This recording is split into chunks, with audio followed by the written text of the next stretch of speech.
I formally start the meeting, I just want to pass on our best wishes to Michelle Brooks, who's been clerking this committee for a good number of years, and her behind the scenes contributions have been hugely appreciated.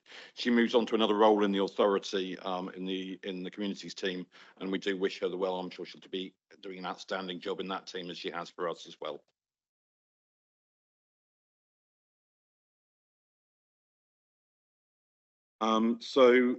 Good morning, and I'll do the standard preamble for the meeting first. So it is only the executive league members present in the room that are taking the decisions at this meeting. Others in attendance are here to provide advice. There are no planned fire drills today. In the event of a fire alarm, please follow the fire exit signs and congregate in the car park. If anyone present might need assistance in exiting the building, then please let one of the Democratic Services team know. So the agenda and papers have been published on the council's website in advance of the meeting, and the council recognises the importance of striking a balance between providing opportunities for the lawful expression of views and any unacceptable behaviours or action that causes disruption can lead to our meetings being adjourned. You have been warned. The council will be making a recording of the meeting, and this will be published in due course. So this is a hybrid format meeting. So the executive lead members and key officers are physically present in the John Meikle room here at Dean House in Taunton. Other elected members and officers may physically or remotely join the meeting and speak on specific agenda items or observe. This meeting is being broadcast, and therefore other members of the public and partners can observe the meetings remotely. Further highlight good practice for a hybrid meeting. Could you kindly use the chat function only for the purposes of the meeting, primarily to indicate that you wish to speak? So my preference is that you would use the hands up function. If you are speaking, please say your name before speaking, and can I remind you of the importance of turning off microphones and cameras when not speaking. I can see some conversation online. Just checking, are we all good to go with the meeting in terms of its hybrid format? Excellent. In case anyone needs reminding, we are in a pre-election period. And that does have consequences for how a council operates. And I wonder if Mr. Hellard would be able just to run through that for us, please.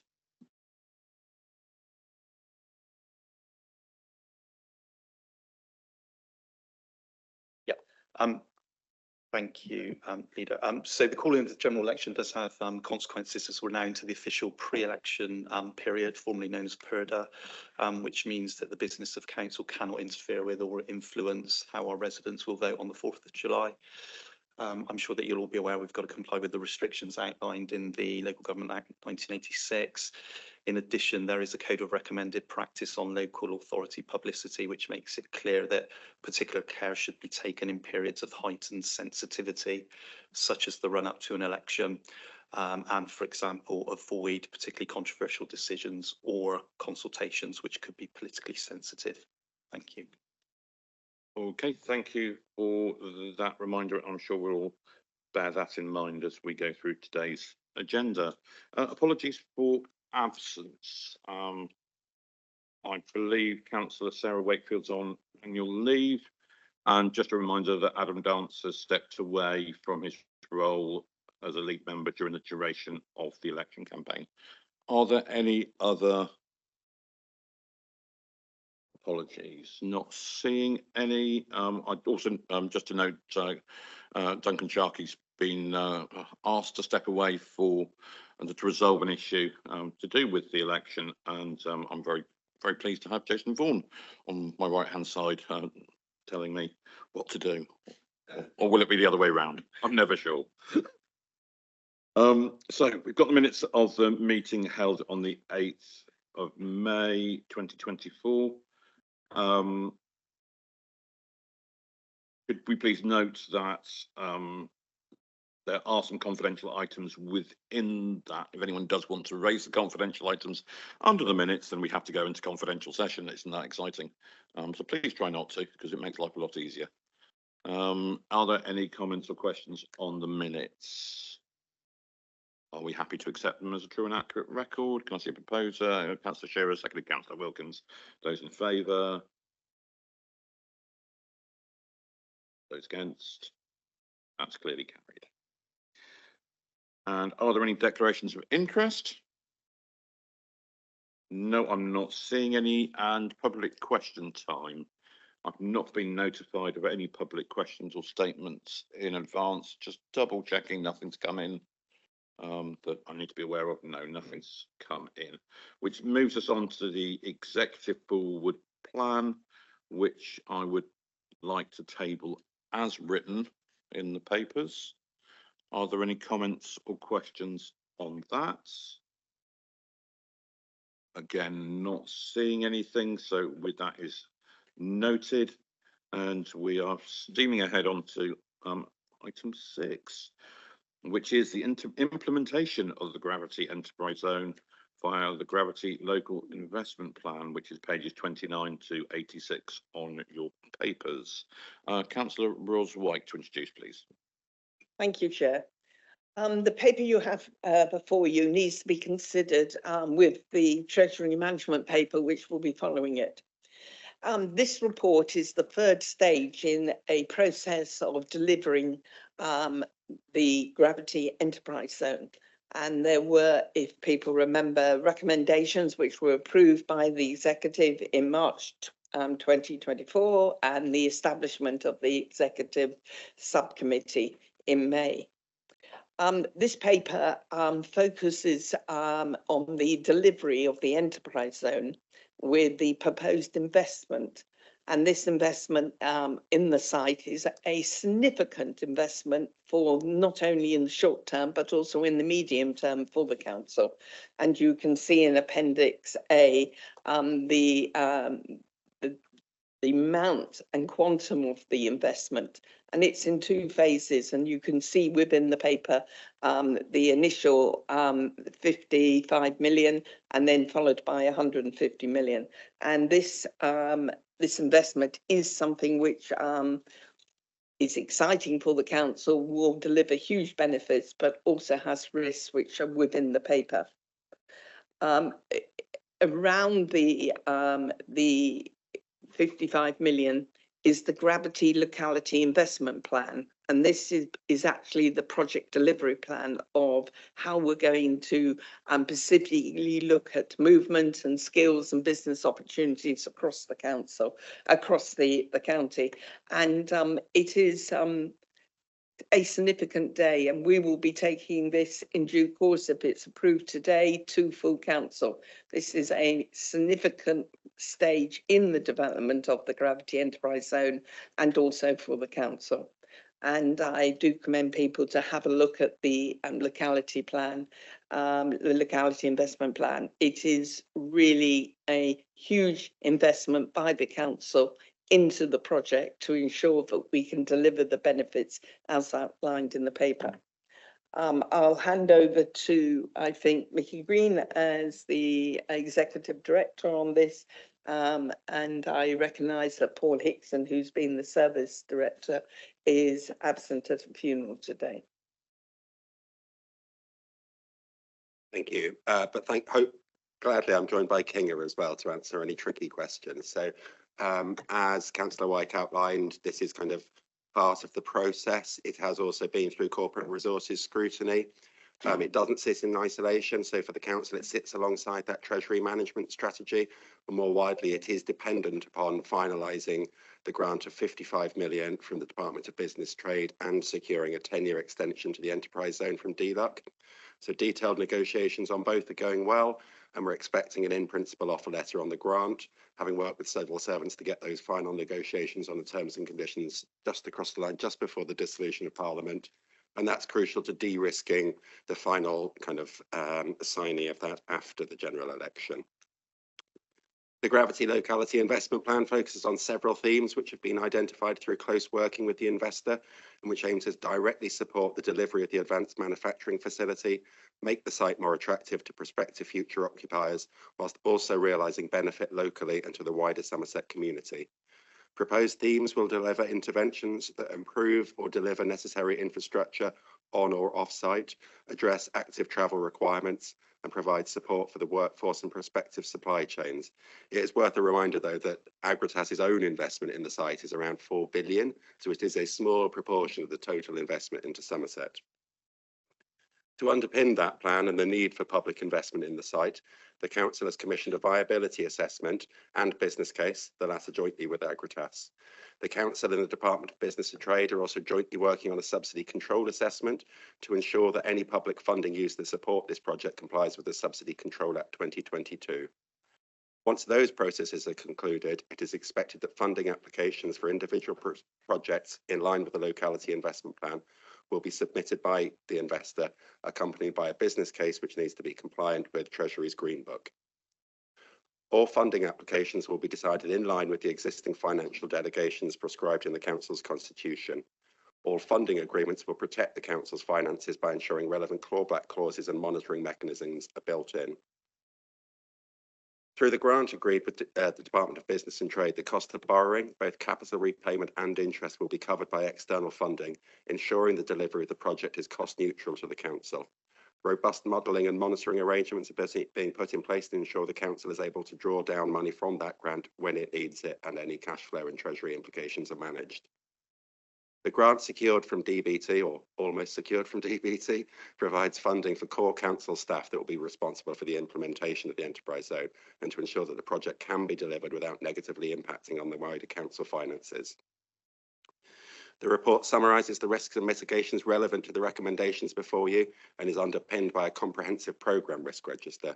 There was a very useful discussion at scrutiny, both about how the Council's overall approach to risk management was changing and how we ensure that there is clear visibility of the wider set of risks associated with the implementation of this huge programme. And in the previous decision that Councillor White referred to in terms of setting up that transparent executive subcommittee, monitoring risk as well as the flow in of the community forum were explicit parts of its terms of reference. So bringing it full circle into conclusion, this isn't just about the 4,000 direct jobs in a green industry of the future. It's about how this can act as a catalyst to transform Somerset, and most importantly, of the people who call Somerset home or will call it home. Thank you, Mickey. And Kinga, is there anything you wanted to add to? No, absolutely. Jason, anything you wanted to add? Just to say also the Treasury Management Strategy Statement, the updates to that is a consequence of this decision that also went to Audit Committee last week. Okay, thank you. I see we've got Bob Vilmer, Chair of the Scrutiny Committee, that went to you on the 29th of May. Were there any comments from Scrutiny that should be brought to our attention, Bob? No, thank you, Leader. I think the officer, Mr. Green, has reported the comments that came from Scrutiny. Thank you. Thanks, Bob. Okay, open up to members, lead members and associate league members first of all, and Councillor Darch. Thank you, Leader. It kind of feels like, I know that this has been many, many years in the making, but it actually feels like it's moving quite fast. It's kind of speeded up towards the end, which is wonderful. So it all feels really positive to me. I've just got a question on page 62 with the investment plan summary about the 45 million for the initial energy connection and infrastructure. So I'm just a bit staggered at the amount, really, for what appears to be a temporary connection before the substation is built. So just a bit more detail about that, if you can, please, Keith. Yeah, if I give a layman's summary and then Kinga can correct with technical details. It needs two energy connections. So, I mean, one thing that's become crystal clear is if you want to attract this kind of business of the future, plentiful supplies of power are one of the most critical things. It's hugely power hungry. Even if the whole thing was covered by solar panels, which I believe is part of Agratas's intentions, that would only deliver about 2% of the power it needs. So the power it needs is bonkers, to use a non-technical term. The high energy, the kind of final connection will take a number of years, and there's been a lot of work with the relevant departments that we've been involved in to work out how they can speed that up and de-risk that as much as possible, but it won't be ready on time. So there's an initial connection flowing back to Bridgewater, which provides sufficient power for them to deliver on time. That then will, once the second connection is in place, almost that connection then becomes free for other investors in the site. So that kind of links to that point I was making about how the investments are necessary to enable the delivery of this advanced manufacturing facility, and in effect are an abnormal cost of development, helping meet this kind of subsidy control tests, but also how that investment then enables further investment in the site. Kinga, is there anything you need to correct or want to add to that? No, I think you covered everything.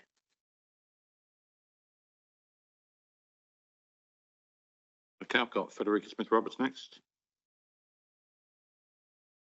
Thank you, Chair.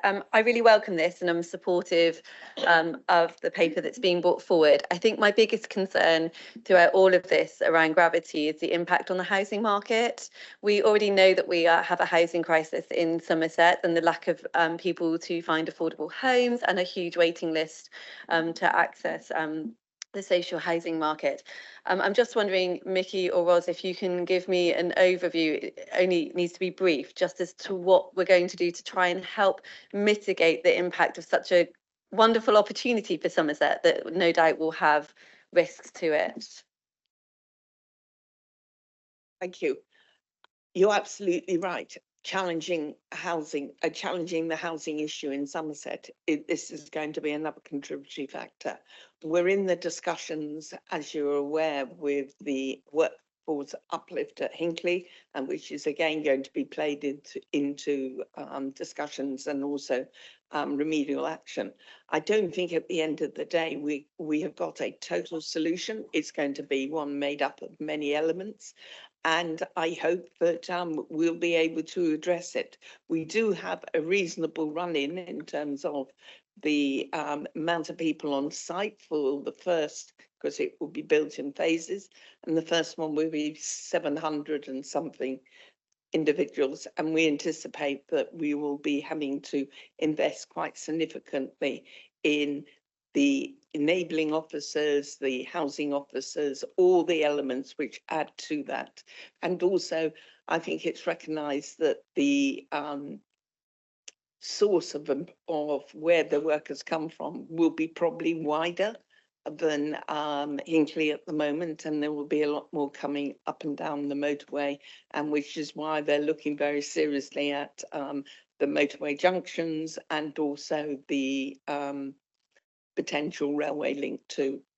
So no absolute list, but it's there and it's being discussed at length about a range of actions, and I'm sure your colleagues within the housing team will be very much involved in this. Thank you, and I'll next go on to Dave Wone. Thank you, Chair. I welcome the Gravity project and the paper that has been presented to us. I'm very proud that Somerset Council are involved in this significant project. Although I fully understand that Bridgewater and Taunton College, due to their proximity to the Gravity site and their previous experience, considerable experience with the Hinkley Point C project, are the prime location for skill set and employment training, I would like to ask for assurances that the council makes every effort to work with Agritas to ensure employment and skills opportunities for this game changer for Somerset and the UK motor industry are opened up to other colleges, schools and training centres across the whole of Somerset to take full county-wide advantage of the direct skills and employment and supply chain opportunities offered by the Gravity project. Mr. Green, I think you're answering. Thank you. Yeah, I mean, happy to offer that assurance if it gives you some comfort. You know, we chaired a recent meeting where we ensured that all the college heads were invited, as well as Amelia. Yeah, and you're right. It's it's really significant, and there's no way that is why we referred to it being as county-wide, and Councillor White refers to it as being regional, and Agritas and the national government would refer to this as being national. It's a huge challenge. So yes, there's a kind of local element, but it goes way beyond that, and it requires the involvement of multiple partners and builds on lots of the experience that we've got in the predecessor councils in terms of some of the fantastic things that were done in terms of attracting more women into Hinckley. So we're having all sorts of those conversations, and just linking back to Councillor Smith-Roberts' point, it's that workforce profile and ensuring that as many of those jobs are filled by local people, be it our younger people who might still be in primary school or be people far from the labour market. That then impacts on the transport solutions, it impacts on the housing solutions we need. But clearly there will be people coming from outside. But just to reiterate a point which is probably self-evident, it's massive, but it's quite, and there's lots of similarities to the Hinkley Point project, but it's very different. And these are good quality permanent jobs. So the impact on the county is quite different to the kind of the more temporary, albeit medium-term jobs that come through the Hinkley Point construction project. And Ross? I'd like to add to that. First of all, with Hinckley, and I don't think many people realise that over 3,500 people on the Hinckley side who actually were living in Somerset prior to actually taking on their employment at Hinckley. So they're genuine local jobs in that respect. The other thing which we have learnt a lot of lessons from Hinckley is the development of the supply chain. And without any doubt, we will try to ensure that we are even more successful in ensuring that there is significant local opportunities for local organisations and businesses in Somerset. Thank you. Moving on to Liz Lyshawn. Thank you, Chair. I just want to make the point, of course, that the £55 million non-repayable grant from government to cover the costs of borrowing until business rates commence is relatively new, and I just want to formally thank those officers who worked on that with government officials, because that has made a very, very significant difference to the way we've been able to approach all the investment in Gravity. And I also just wanted to make the point, Chair, in addition to colleague Federica's point about housing, there is of course a point about sufficiency of school places too in that part of Somerset, because that part has not been affected by the moratorium on housing development because of nutrients. And so we already have more development in that part of Somerset, and we will have more again. And it is absolutely critical that as well as housing, we look at sufficiency of school places as well. Thank you. Thanks. Okay, I'm not seeing any other lead members or associate lead members wanting to speak. I'm seeing the news that the camera's not on Liz when she's speaking, which I'm sure will disappoint many. So if I've got 3 other members that wish to speak. So Jill Slocum, you won the race, so you can go first. Thank you, Leader. Thank you. Obviously, being a Sedgemoor previous councillor, been in this. This has been on our diaries and in our calendar for a long, long time. So it is a very, very important day. The thing that I wanted to ask is, as what actually your deputy just actually said a minute ago about education and schools. But I wanted to actually ask, and I have asked Agritas this, that I think we need to also forge links with our secondary schools, our upper tier secondary schools, because I think that's really important. But whilst we're talking our colleges are brilliant, we need to be actually letting our young people know in their later stages of school life what exactly is happening and what skills could be for them, so they can actually forge ahead to know what they need to do in colleges. And I don't think they'd actually, when I spoke to them, they'd actually gone that route down the secondary schools line. But I would like to ask if we as a council can keep making sure that we talk to them about that, please. So I think it's very important. Mickey's pointing at Kinga for that one. Is that fair? Yes. Yes, absolutely. We recognise that the 4,000 people that will work at Gravity or Agratas, and then additional 3,000 across the gravity site. Ideally, they will have to come locally, and it will take a lot of effort across different partners and different routes to actually get those people through the education system. So absolutely, we recognise the need to start talking to primary schools, children of 6, 7, 8-year-olds, to get them on the right path, follow through secondary schools and then colleges, and then beyond colleges, talking to adults, people wanting to reskill, people wanting to come back on the labour market after taking breaks. So absolutely, it's going to be a multi-phased project with different approaches and different partners involved. If I can, Leader, that's very reassuring. Kinga, I should have known you were on it. Thank you very, very much. Thank you. Thanks for your question, Jill. Thank you. Mark? Yeah, thank you, Leader. It's very interesting listening to the executive members and their questions put to the council. I'm very privileged the fact that I'm one of the divisional councillors. I've been working with, at the time, Gravity and now Agratas since 2017. And I listened to concerns about housing, about education, etc. All I know is over the period of time I've worked with Agratas and Gravity, they seem honourable people. They want to work with the local community. One of their points they made, I think it was last week, was the fact they want to use local labour to begin with, so they're not, if you like, dispelling some of the concerns about have we got enough housing, etc. I was encouraged to listen to the actual way they're going about talking to the schools, the colleges, etc., where they want to engage. So I think personally, the long-term view is, I think we've got a really good partner here. I think it's good, and I listened to the cabinet member, executive member talk about it's good for Somerset. It's not only good for Somerset, it's good for the UK, and I think European-wide, we've put Somerset on the map nationally and internationally. Thank you. Not too much of a question, an observation, Leader. Thank you. Thank you. And until you mentioned Europe, I thought it was going to be totally non-controversial. And then when any mention of Europe, it excites some people. So we'll try and avoid that one in the pre-election period. Mandy.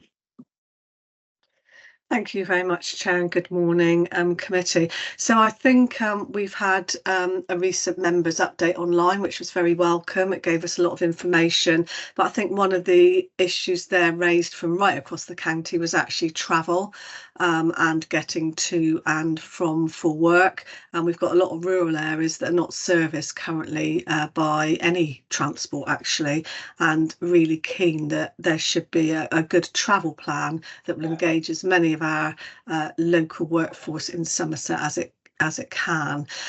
My second question actually relates to training. I know with Hinkley Point there was many years rolling to the upskilling and training of local people. So I suppose one of my questions is, do we have the time to do that fully locally? My last question is around business rates. Now, the finances are all based on business rates and business rates retention moving forward. We're looking at a 20-year span on the council being supported by business rates. What protections are there for the council should the whole mechanism of business rates and how it's calculated change during that time? Listen, I just listen a minute. Jill, you're on. Councillor Slocum, thank you very much. And we're enjoying the domestic arrangements in Sorry.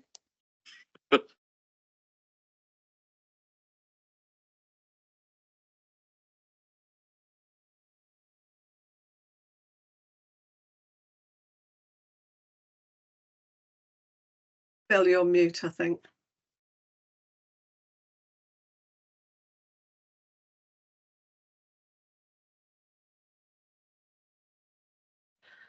Hi, someone has muted the main feed from the room. Okay, can I just confirm that that's working now? Yes. Thank you. So, Mickey. Thank you, Bill. I'll take the first two. So yeah, travel, absolutely crucial issue. So picked up in a couple of areas, really. LDO compliance in terms of travel plan requirements and a robust set of requirements they will have to demonstrate they meet to achieve that compliance. But you also then see it in terms of the investment plan reflecting the fact that it's a priority area for us in terms of not just meeting the basic needs of the facility, but trying to do so in a way that best reflects the needs of the wider county. So, and an ongoing issue that I would expect is a key feature of the executive subcommittee's role in scrutinising how we progress this. In terms of training, yeah, it's a tight time scale, but we are where we are. In everything on this is tight, and they're trying to do everything more quickly, be it grid connection, be it anything that normally is done. So it is challenging. I guess the only point I'd make is it's not that the 4,000 workers are all needed on day one. It's a kind of phased approach in terms of building one, then building two, then building three. But absolutely live work. And before I pass to Jason on business rates, just to highlight that the one bit we can control there is around the floor space element. So that would where I'm saying kind of we'll put in clauses in terms of our funding agreements. That is one of the things we can do to mitigate that risk. But in terms of wider risk mitigation, Jason. Yeah, thank you. So in the paper, you'll see on pages 34 and then on 35 some of the key financial risks, and identified there is the risk around business rates. So some of the things we've done around that, first of all, looking for the 10-year extension in terms of the business rates income in itself, that actually makes the funding actually work better. And if everything went perfectly, this would actually generate quite a significant, as in tens of millions of pounds, additional income for the Somerset economy.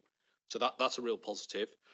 The risk for the council was then the upfront funding and paying for the investment plan before we actually received the business rates. The way in which we've addressed that actually is to get the government grant. I have to say, I'm really pleased we've managed to more or less land that because they were very reluctant to do that. It's unusual. It hasn't happened in any other enterprise zones. And they offered us a loan at the beginning. And I think we pointed out that wasn't very helpful to us. We wanted the cash, thank you. So receiving the grant has de-risked that front end. The big risk, therefore, remains as the whole business rate system changes across the country. There's not a lot we can do about that. That would be a government policy change. The kind of however bit is, this is how all enterprise zones are funded across the country, and there are quite a few of them. So the government would have to put in some sort of transitional mechanisms, because this is how they've secured economic investment nationally. So it is a risk. We've highlighted it. There's not a lot we can do about that one. We have, I think, managed the other two areas of it. Thank you. 20 years is a long time in terms of any income streams. So I welcome the response. Thank you. And just to say, really welcome the project. Very exciting for Somerset. Just the last thing with the schools and colleges is obviously we've got the next year's term and intake starting in September, which I'm guessing it'll be almost impossible to get things up and running. And it's also getting into our schools and colleges and letting them know what is the art of the possible and the new jobs perhaps that our young people haven't thought about before. It's getting them at a very young and early age so they can start planning that into their career plans. Thank you, Chair. Thank you, Amanda. Yeah, an awful lot of work's gone on over the past few years in terms of STEM careers in schools anyway, because of the Hinkley arrangement, particularly in the earlier years. Yeah, Ros, do you want to add to that? Yes, I could give some assurance. I'm a governor at Bridgewater and Taunton College, and it's been on the agenda. It's been thought about quite carefully. There have been a lot of advanced discussions with Agritas as to their training needs and what they need and what the college can provide. The college has a breadth of experience from the nuclear college right through to supporting more apprenticeships than anywhere else, I believe, in terms of further education colleges. And it is very much at the table nationally around providing both STEM and apprenticeship training in this area. So it will rapidly build a steam, if that's the right word. I'm sure I've missed my metaphors, but it will definitely be responding, and we'll see things happening through the summer into the autumn. And there is real excitement. There was an open day at the college where I think 150 odd students already have signed up to want to work there, and that figure's now moved to 240 will be former students of the college. So it's moving, and we will make sure that it moves with pace. But it won't just be at Bridgwater. I think there's a real commitment from Bridgwater to take some leadership to ensure that all the colleges across Somerset, further education colleges, are party to the training opportunities for our residents. Thank Thank you. Ros. Thank Move you. on. Okay, thank you, Mandy. Moving on to Francis Nicholson, please. Thank you, Mr. Chairman. More on the same. Absolutely welcome the 45 million, the 20 million in workforce development and training, local skills enhancements. It's absolutely right. All the things that have been said are music to my ears. There are two groups that I want to make sure who are less easy to reach, or rather they find us harder to reach. That's, we have a care leavers covenant to make sure that we are ensuring that there is sufficient support and access for our care leavers, things like making sure that there are interviews and so on, as we do ourselves in the local authority. And the other groups, particularly those who the Inclusion Service works so hard with, and Julie Young and her teams work so hard with, both at risk of NEET for various reasons, but also children with EHCPs and SEND. And we do a lot of work in the local authority, as of course we're all in charge of, on making sure that there are supported internships and so on, leading to employment. A number of the people that we really need to make sure that we support in Somerset so that they will have productive contributing lives are the ones who need us a bit more support now, who are not the ones coming eagerly from the colleges, who understand the benefits to them and all of us. It's making sure that those parts are very much in the thinking for the workforce development. And the only other bit that I'd mention is the whole transport thing is clearly going to be tricky, involve all sorts of different thinking, where there can be a knock-on benefit either to our education transport or to general public transport outside the workforce at times that are not shift changes and so on. That would be a hugely welcome thing for the county and all its population, as well as possibly for our budget on school transport, if that worked. Thank you. Thank you, Francis. Councillor White to respond. Thank you, Ros. Thank you. On the last issue, the mixed use of public transport versus dedicated transport for Agritas has already been raised with the company, and they are very open to suggestions, because I recognise the frustration in rural area of seeing a half-empty bus speeding down the road to Hinckley, and you think it'd be great if I could get a ride on it too. The main thrust of your question is that, yes, we do need to address opportunities for a number of hard to reach groups.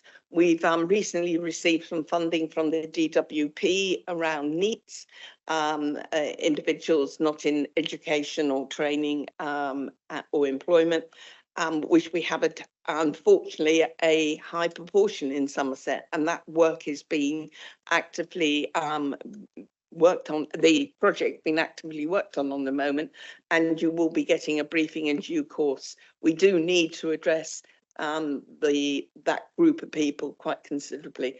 The other thing is of course the recent employment figures which have just been announced show that not only is Somerset beating the national figures, but within the southwest, again, the levels of employment in Somerset are higher than anywhere else in terms of the growth of them and being resilient. And those numbers have been highlighted by the national press now. We are beating the trend. We are providing a range of employment, and it's showing in the numbers now. Thank you. Okay, thank you for the response there. And lastly, we have Claire Sully online. Claire, I hope you can hear us now. Thank you, thank you. I echo what my fellow councillors have been saying. This is such a welcome development for local people, for Somerset and beyond, and for the country. I just wondered if, because obviously there has been briefings, but if we could just remind people listening into this from the local communities about how they register their interest in jobs and recruitment, and what those timescales are. And then the second part is where will we be detailing the measures of how we are attracting the different groups of people from different areas and different backgrounds, and making sure we have a diverse target, that we meet that. Thank you. Thanks, Claire. King, you going to take that? King. Yeah, so all the interventions and investment priorities listed in the investment plan will be subject to outputs and milestones and regular monitoring and reporting. So absolutely, those kind of themes, once we know individual projects that will be funded and delivered, we will obviously put in place the necessary frameworks to make sure that we monitor kind of return on investment and value for money, and how it delivers against the enterprise zone policies as well. Okay, and Councillor Roswhite would like to add. Chair, just to remind people, there is a website and people can register now. As I indicated earlier, I believe the last figure I saw was 240 students from Bridgewater and Taunton College who are leaving education this summer have already indicated their interest. But it doesn't mean to say that it's closed. It's there, and they're looking for not only now but going forward, because that will be part of the training offer as well. Thank you. That's everybody who's indicated. So just thank everybody for their contributions. Obviously, we all welcome an investment of this size into Somerset, and it's been a fantastic piece of work to get that £55 million grant almost over the line, I think, is what we're saying at the moment. We do know that we need to work at pace here, that this needs to benefit all of Somerset, that there is a risk around housing, there is a potential risk around business rates, but that is shared with lots of other authorities. And some really good points made about how we can make that opportunity available for as many people as possible through making sure that we've got that education and training piece, and we make sure that our corporate parent responsibilities are recognised, and we recognise those people who are at risk of being NEET. I'd also add to that, I've had a number of people in touch with me who are leaving the armed forces, who are now looking at opportunities there as well, and would remind of the Armed Forces Covenant responsibilities that are in there. It would be great to see that as an opportunity for people to move on. So we have recommendations in front of us that we approve the detailed financial governance arrangements set out in the report, that we note the Gravity Locality Investment Plan is set out in Appendix A, and agree the investment priorities for the plan. Recommend to full council that the Gravity scheme is added to the capital programme, and that the Council's Treasury Management Strategy is updated for this as outlined in Appendix B, including the adopting of the Prudential Treasury indicators included in Table 3 of that appendix, and delegates authority to the Section 151 to make final decisions about the Council undertaking borrowing, including the quantum and timing, to deliver investment in line with the Gravity Locality Investment Plan and within the limits set out in the Council's Treasury Management Strategy, following consultation with the leader, executive lead member, for resources and performance. Okay, are we happy with those recommendations? Do I have a proposer, please? Councillor Roswike, seconded by Councillor Wilkins. Can I see those lead members in favour, please? Those against, that is clearly carried. Thank you very much. Okay, and I'm 1 minute ahead of schedule. So we're moving on to recommendations from the Scrutiny Committee, Climate and Place meeting on the 26th of April regarding water quality in Somerset. And I'd like to ask Councillor Roswike to introduce the item and highlight any key points.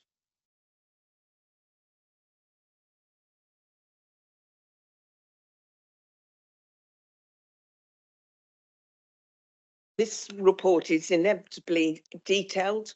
It has a significant amount of background to it, and I think we will have hopefully a worthwhile discussion about what is something close to all our hearts, and that's the water quality in Somerset, whether you're into wild swimming, drinking, or just enjoying the countryside. So water quality in Somerset is fundamental to many of us.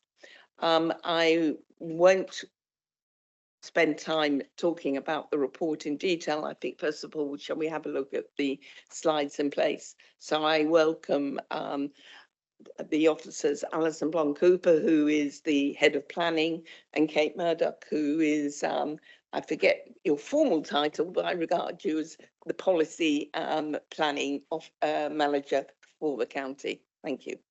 Thanks, Ros. So yeah, I'm Kate Murdoch. I'm the Service Manager for Strategic Policy and Implementation for the Council.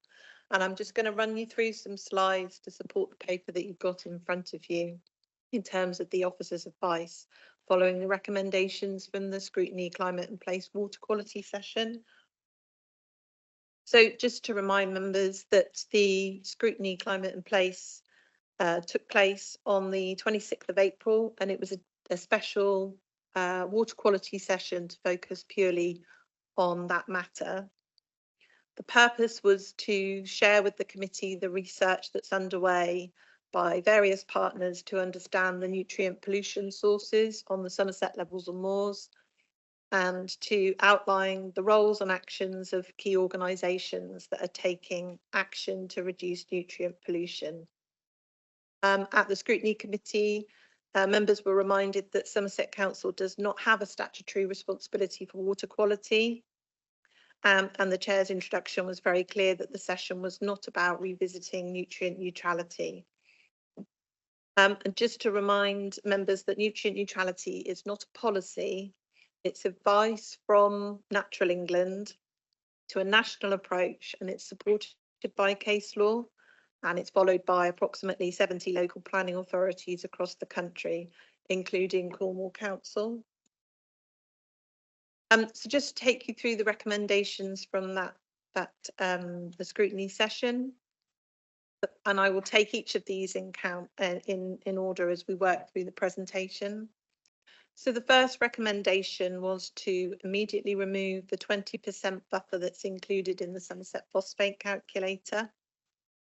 The second recommendation was to conduct a speedy review of the huge inconsistency between what Dr. Clegg said, echoed by Wessex Water, and what the calculator says with how much of the riverborne phosphorus enters the Somerset levels and moors, as that calculator is what informs developers as to how much phosphate we are requiring them to offset. The third was to conduct an urgent review of the entire nutrient neutrality policy. And again, just to remind members, it's not a policy, it's advice supported by case law, in light of the legal advice we have received, which makes it clear that headroom exists and that it could be used in the mitigation of new housing development. The fourth recommendation is the Climate and Place to set up a task and finish group, which will report back to the committee on a tight timescale to set out the options available to the council once it is in possession of the correct data. And the fifth recommendation was the council looks to work on a land use strategy as part of a local plan. So those are the recommendations made by the committee, and I will take each one in turn now to give the officer advice behind it. But before that, I would just like to remind members of the legal advice that we've received. And again, same legal advice that the other local authorities are also working with. So Natural England is the statutory nature conservation body. And what that means is that basically local planning authorities, we are the ultimate decision maker, but we are required by law to consult Natural England as part of the habitats assessment. And we are required to give Natural England's advice considerable weight. And if we want to depart from that legal that advice, we have to provide cogent reasons, so clear evidence to support departing from the advice of Natural England. And again, the legal advice reminds in the council's capacity as the local planning authority that we must adopt a precautionary approach where protected sites might be affected. And in the case of Somerset, that's the Somerset Levels and Moors and the River Axe. And that development can only be consented where there is no reasonable scientific doubt that it will not affect the integrity of the site. So again, all of this is supported by case law, and it's a very high bar to pass. I just would like to remind members as well that nutrient neutrality is a legal matter. The LPA, the local planning authority, doesn't need to understand the sources or the quantity of pollutants from the different sources across Somerset. What we, the local planning authority, needs to ensure is that with each additional resident or dwelling that we're giving planning permission for, or the other applications that are sometimes caught by nutrient neutrality, was that it will be mitigated, i.e. that there will be no additional nutrient loading arising from that one dwelling as a result of the kind of population growth that arises from that. And when nutrient neutrality, the advice is that it depends on the wastewater treatment works that development feeds into. And so each wastewater treatment works has its own permit level that's set and agreed as part of their asset management plan programme with the Environment Agency, and the Environment Agency monitor those permit limits and ensure that they're meeting the requirements of their permit limit. And the technological and nature-based solutions that are being moved forward for nutrient mitigation, both the calculations for the quantum of nutrient mitigation that are required and delivered by those nutrient mitigation projects, are all approved by Natural England. So it's their role as the statutory conservation body and their expertise that we are taking into account when we agree those mitigation measures. So just take the first recommendation. So removing the 20% buffer in the Somerset phosphate calculator.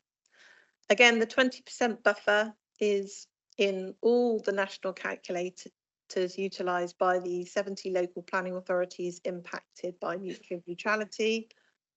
And it's built in to ensure that the mitigation measures satisfy the precautionary approach and the reasonable scientific certainty, because not all of those measures have got absolute conclusions in how much they remove by way of phosphates. So that buffer, and again supported by case law, is built in to ensure that we're meeting those legal requirements of taking a precautionary approach and ensuring that we've got reasonable scientific certainty that those mitigation measures will remove the nutrients or mitigate the impact of the nutrients arising from each dwelling that we give permission for.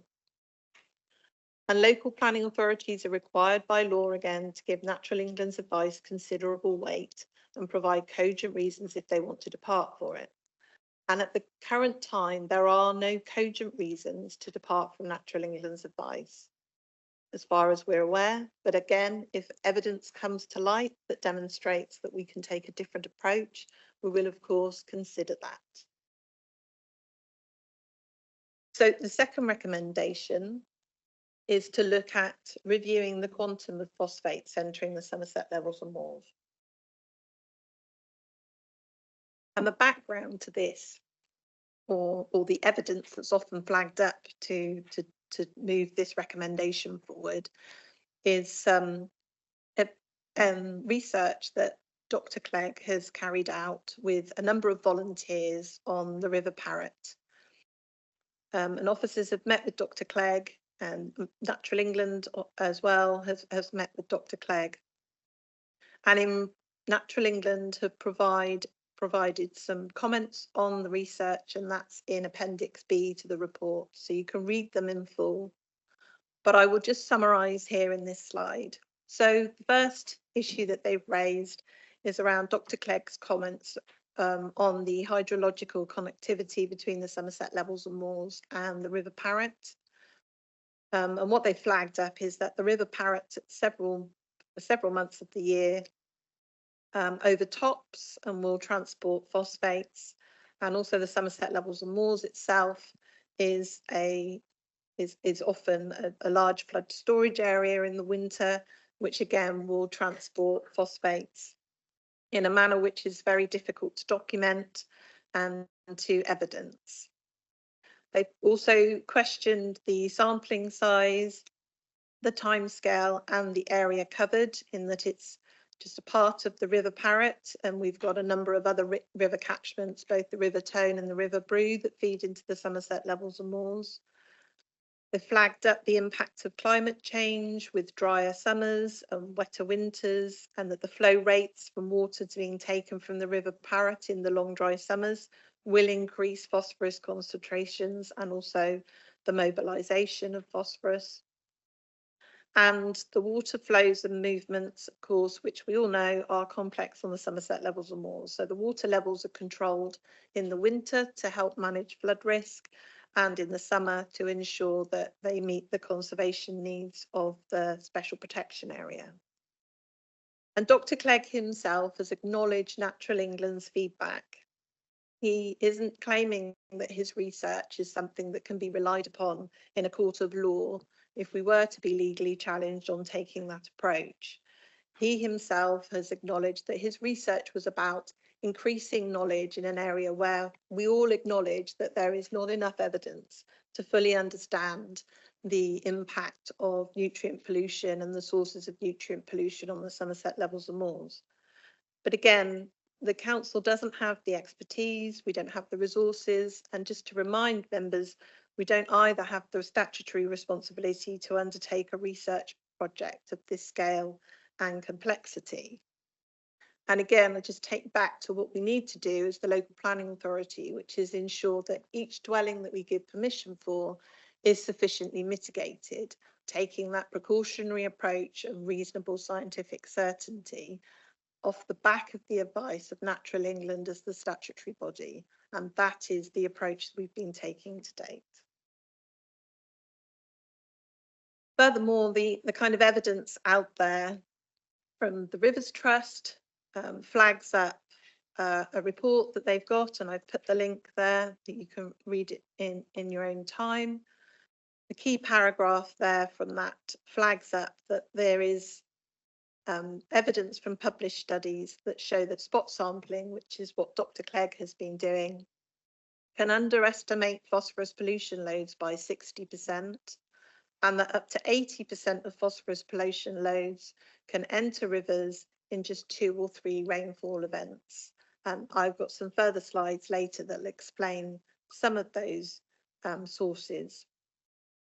The Rivers Trust have also published the State of Our Rivers report in 2024, flagging again that our rivers, which we all know it's well documented in the press and very topical issue at the moment, are not in a good state of health.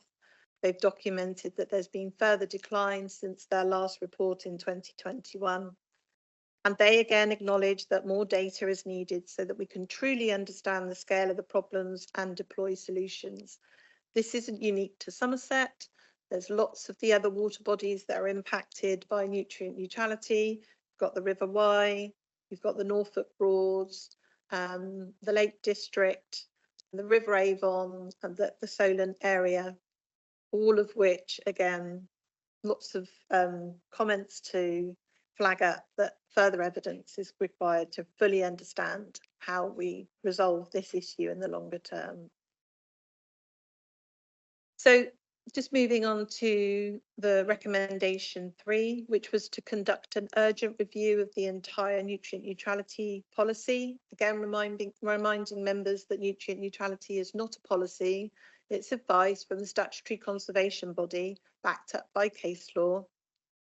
In light of the legal advice we have received, which makes it clear that headroom exists and that it could be used in the mitigation of new housing development. Again, you'll see from the report that this isn't a view that officers agree with, that the legal advice does not allow us to take that interpretation. It does not support this recommendation, and 70 local planning authorities are following the same advice, including Cornwall, despite Cornwall often being flagged up as an area that's taking a different approach. Just to remind members that in the case of Cornwall, they took a different approach with one site. The rest of the housing units that are caught by nutrient neutrality are all having to deliver mitigation. And that particular site, they had evidence from Natural England saying that the upgrades to the wastewater treatment works in that particular case could be counted as mitigation, despite the fact that Natural England then subsequently rode back from that advice. Cornwall still took the decision to go forward with that application. And to date, to our knowledge, there's been no challenge from the development industry. Again, despite the fact that nutrient neutrality has been advised from Natural England since 2018, the Somerset area was caught by the advice in 2020, but the Solent region and the River Wye have been dealing with this since about 2018. So the recommendation, just to remind members that the legal advice that we've got is very clear that the mitigation to be lawful, it must be preventative. So it must stop any net gain in nutrients entering the water. And I've put the references there from the legal advice that you've got both in Appendix A and the Council's own legal advice in Appendix B. The case law requirements are for practical certainty. So that means that we as the local planning authority will not be able to rely on the nutrient reduction plans and strategies from the water industry. And I've got some further slides later to explain why that's the case. The legal advice is saying that it doesn't provide the certainty that we need to eliminate reasonable scientific doubt. And that's because those plans are not built in to ensure that future housing growth has a neutral impact on those special protection areas. And again, our own council's legal advice, not the one that's the nationally published one, is that Wessex Water's upgrades were not provided as mitigation for future development and cannot be relied upon by local planning authorities. Whilst there might be many years of headroom in the flow part of Wessex Water's permit, and outperformance on the concentration, the permit does not alter the fact that additional housing will increase nutrient discharge to rivers. And there's a further slide where I can explain this.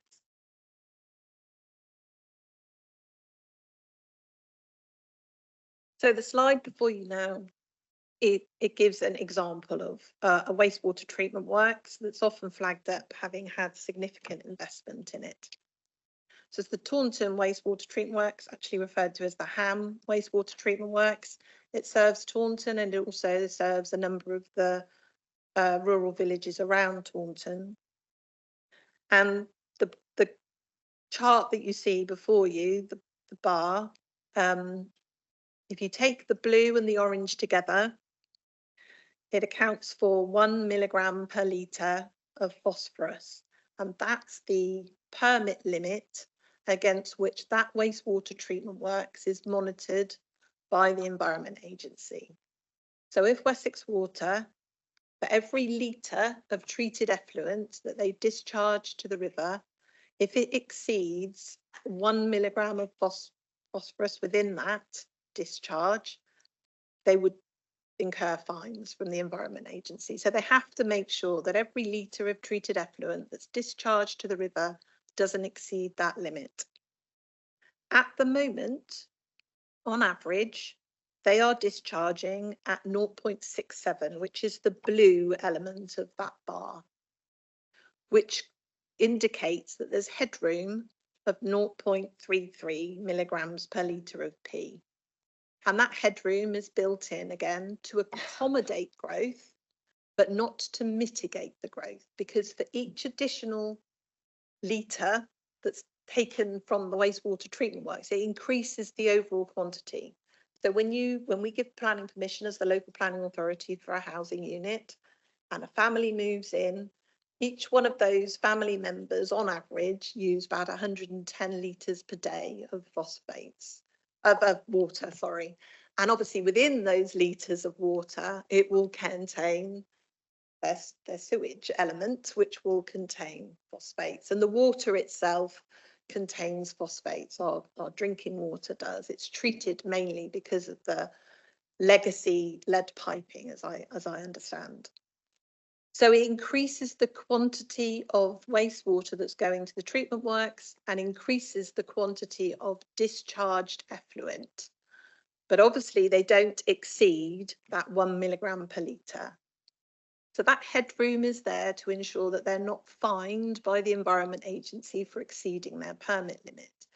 It is not there to ensure that every dwelling we give planning permission for has a neutral impact on the special protection area. And of course, this only covers the sewage that makes it to the wastewater treatment works.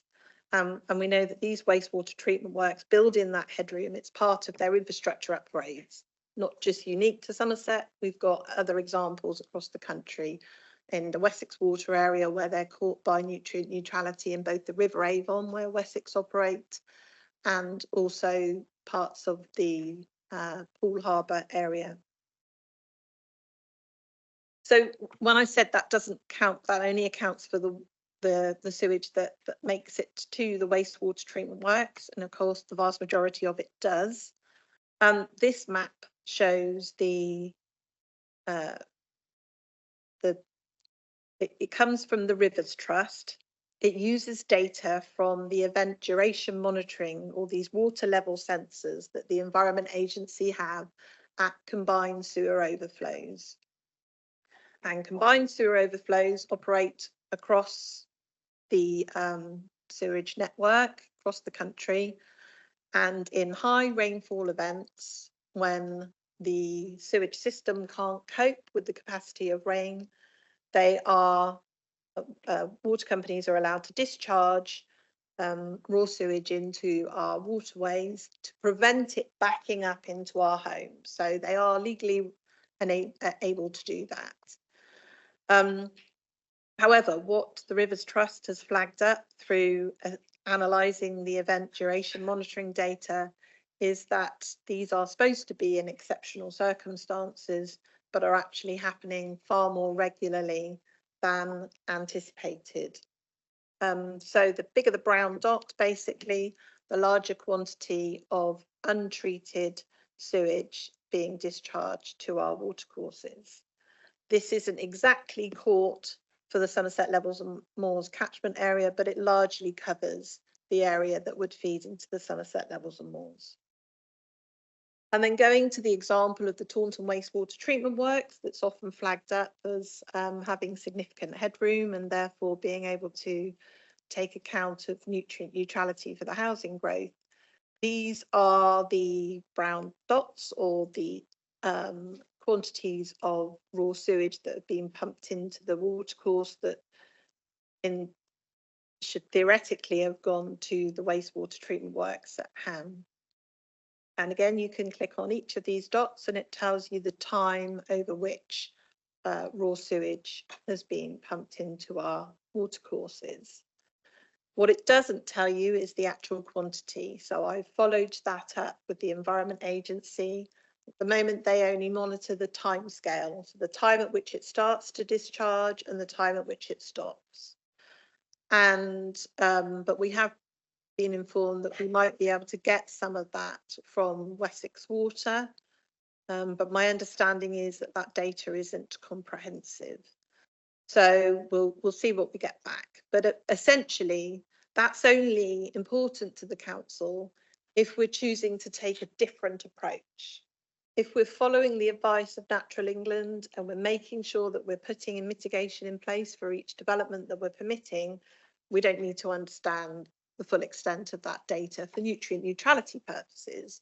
Members might want to understand that for other reasons, particularly when we start to look at what work needs to happen for the restoration of the Somerset levels and moors. So just to remind members what the current risks are in taking a different approach. So in following the legal advice that we've got, it reduces the legal risk of the risk of legal challenge to the council. It doesn't remove it entirely. There is still, there's always a legal risk with planning decisions, and Somerset itself is not unknown to legal challenges. The Mendip local plan, the former South Somerset local plan, both were successfully legally challenged, and previous planning decisions in South Somerset were also successfully legally challenged. But in following the advice, we are minimising that risk and ultimately minimising the risk of costs, which are excessive when it comes to pursuing legal challenge. The national water quality debate, again, there's a high level of scrutiny on water companies at the moment.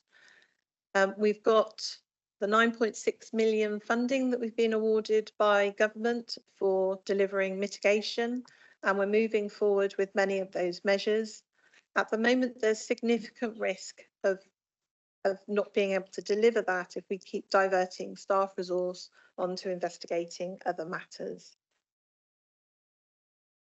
So just moving on to recommendation 4, which was to establish a task and finish group. Just to remind members that Somerset Council does not have a statutory responsibility for water quality. At the moment, the resources and the limited staff resource we've got are focused on the statutory roles of the council and delivering the phosphate mitigation. It's critical that we utilise that funding that we've been awarded. We've got a very challenging spend deadline of the end of March 2025, so we've got 10 months now to make sure that we're allocating and committing that funding to delivering mitigation. We've got partnerships in place with the Somerset Catchment Partnership, and Natural England are now establishing a technical working group for the Somerset levels and moors. We've got longer term grant that the 9.6 million that in the longer term can be repurposed for the restoration of the Somerset levels and moors. And officers' view is that that is the most appropriate time to look at setting up a task and finish group, obviously subject to the resources and capacity at the time. We've also committed to providing an all-member briefing alongside the ones we've done regularly previously before, as part of reporting to the Strategic Planning Committee in September 2024, where we will be providing an update on the phosphate mitigation delivery strategy and the drawing down and spending of the funding that we've been awarded. So just to update everyone on where we are with the mitigation delivery strategy, like I said, we've got the funding awarded. We are taking the report back through the committee in September to update. At the present time, though, we've done significant work to support the third-party credit market. Currently, over 600 dwellings and other large-scale developments have been unlocked with suitable mitigation, and there's now sufficient P credits available to unlock approximately 4,500 dwellings. And all of this is referenced in the Strategic Planning Committee report that went on the 21st of March. And again, all signposted on the council's website so that impacted applicants know where to go to get suitable mitigation if they're unable to deliver it on site. We've launched our call for sites. That was launched on the 20th of May. It's due to close on the 15th. We're seeking nature-based solutions to deliver phosphate mitigation, but also opportunities for stacking biodiversity net gain. Through that call for sites, we're keen to ensure that we can deliver additional public benefits such as natural flood management, and nature recovery, and where possible, public access. We're working with our colleagues in the housing team and the assets team to look at upgrading septic tanks for council properties. We're still progressing the trial with Salinity Solutions and with Miscanthus Nursery to provide strategic scale temporary credits that will assist all developments, but also particularly those SMEs that the council's keen to support. We will be updating the phosphate mitigation strategy. We're looking to seek to progress a pre-commencement condition situation. So at the moment, what's been a big issue is the limited availability of mitigation schemes where developers have had to demonstrate up front. Once we've got a strategic scale approach to mitigation, we'll be able to just apply what are called Grampian conditions, but I mean, think about them as like a pre-commencement condition really, so that they don't have to make that commitment up front before they even know they've got planning permission. We can do that following once we've got this strategy in place. And of course, longer term, that recycling of the funding will go into the restoration of the Somerset levels and moors.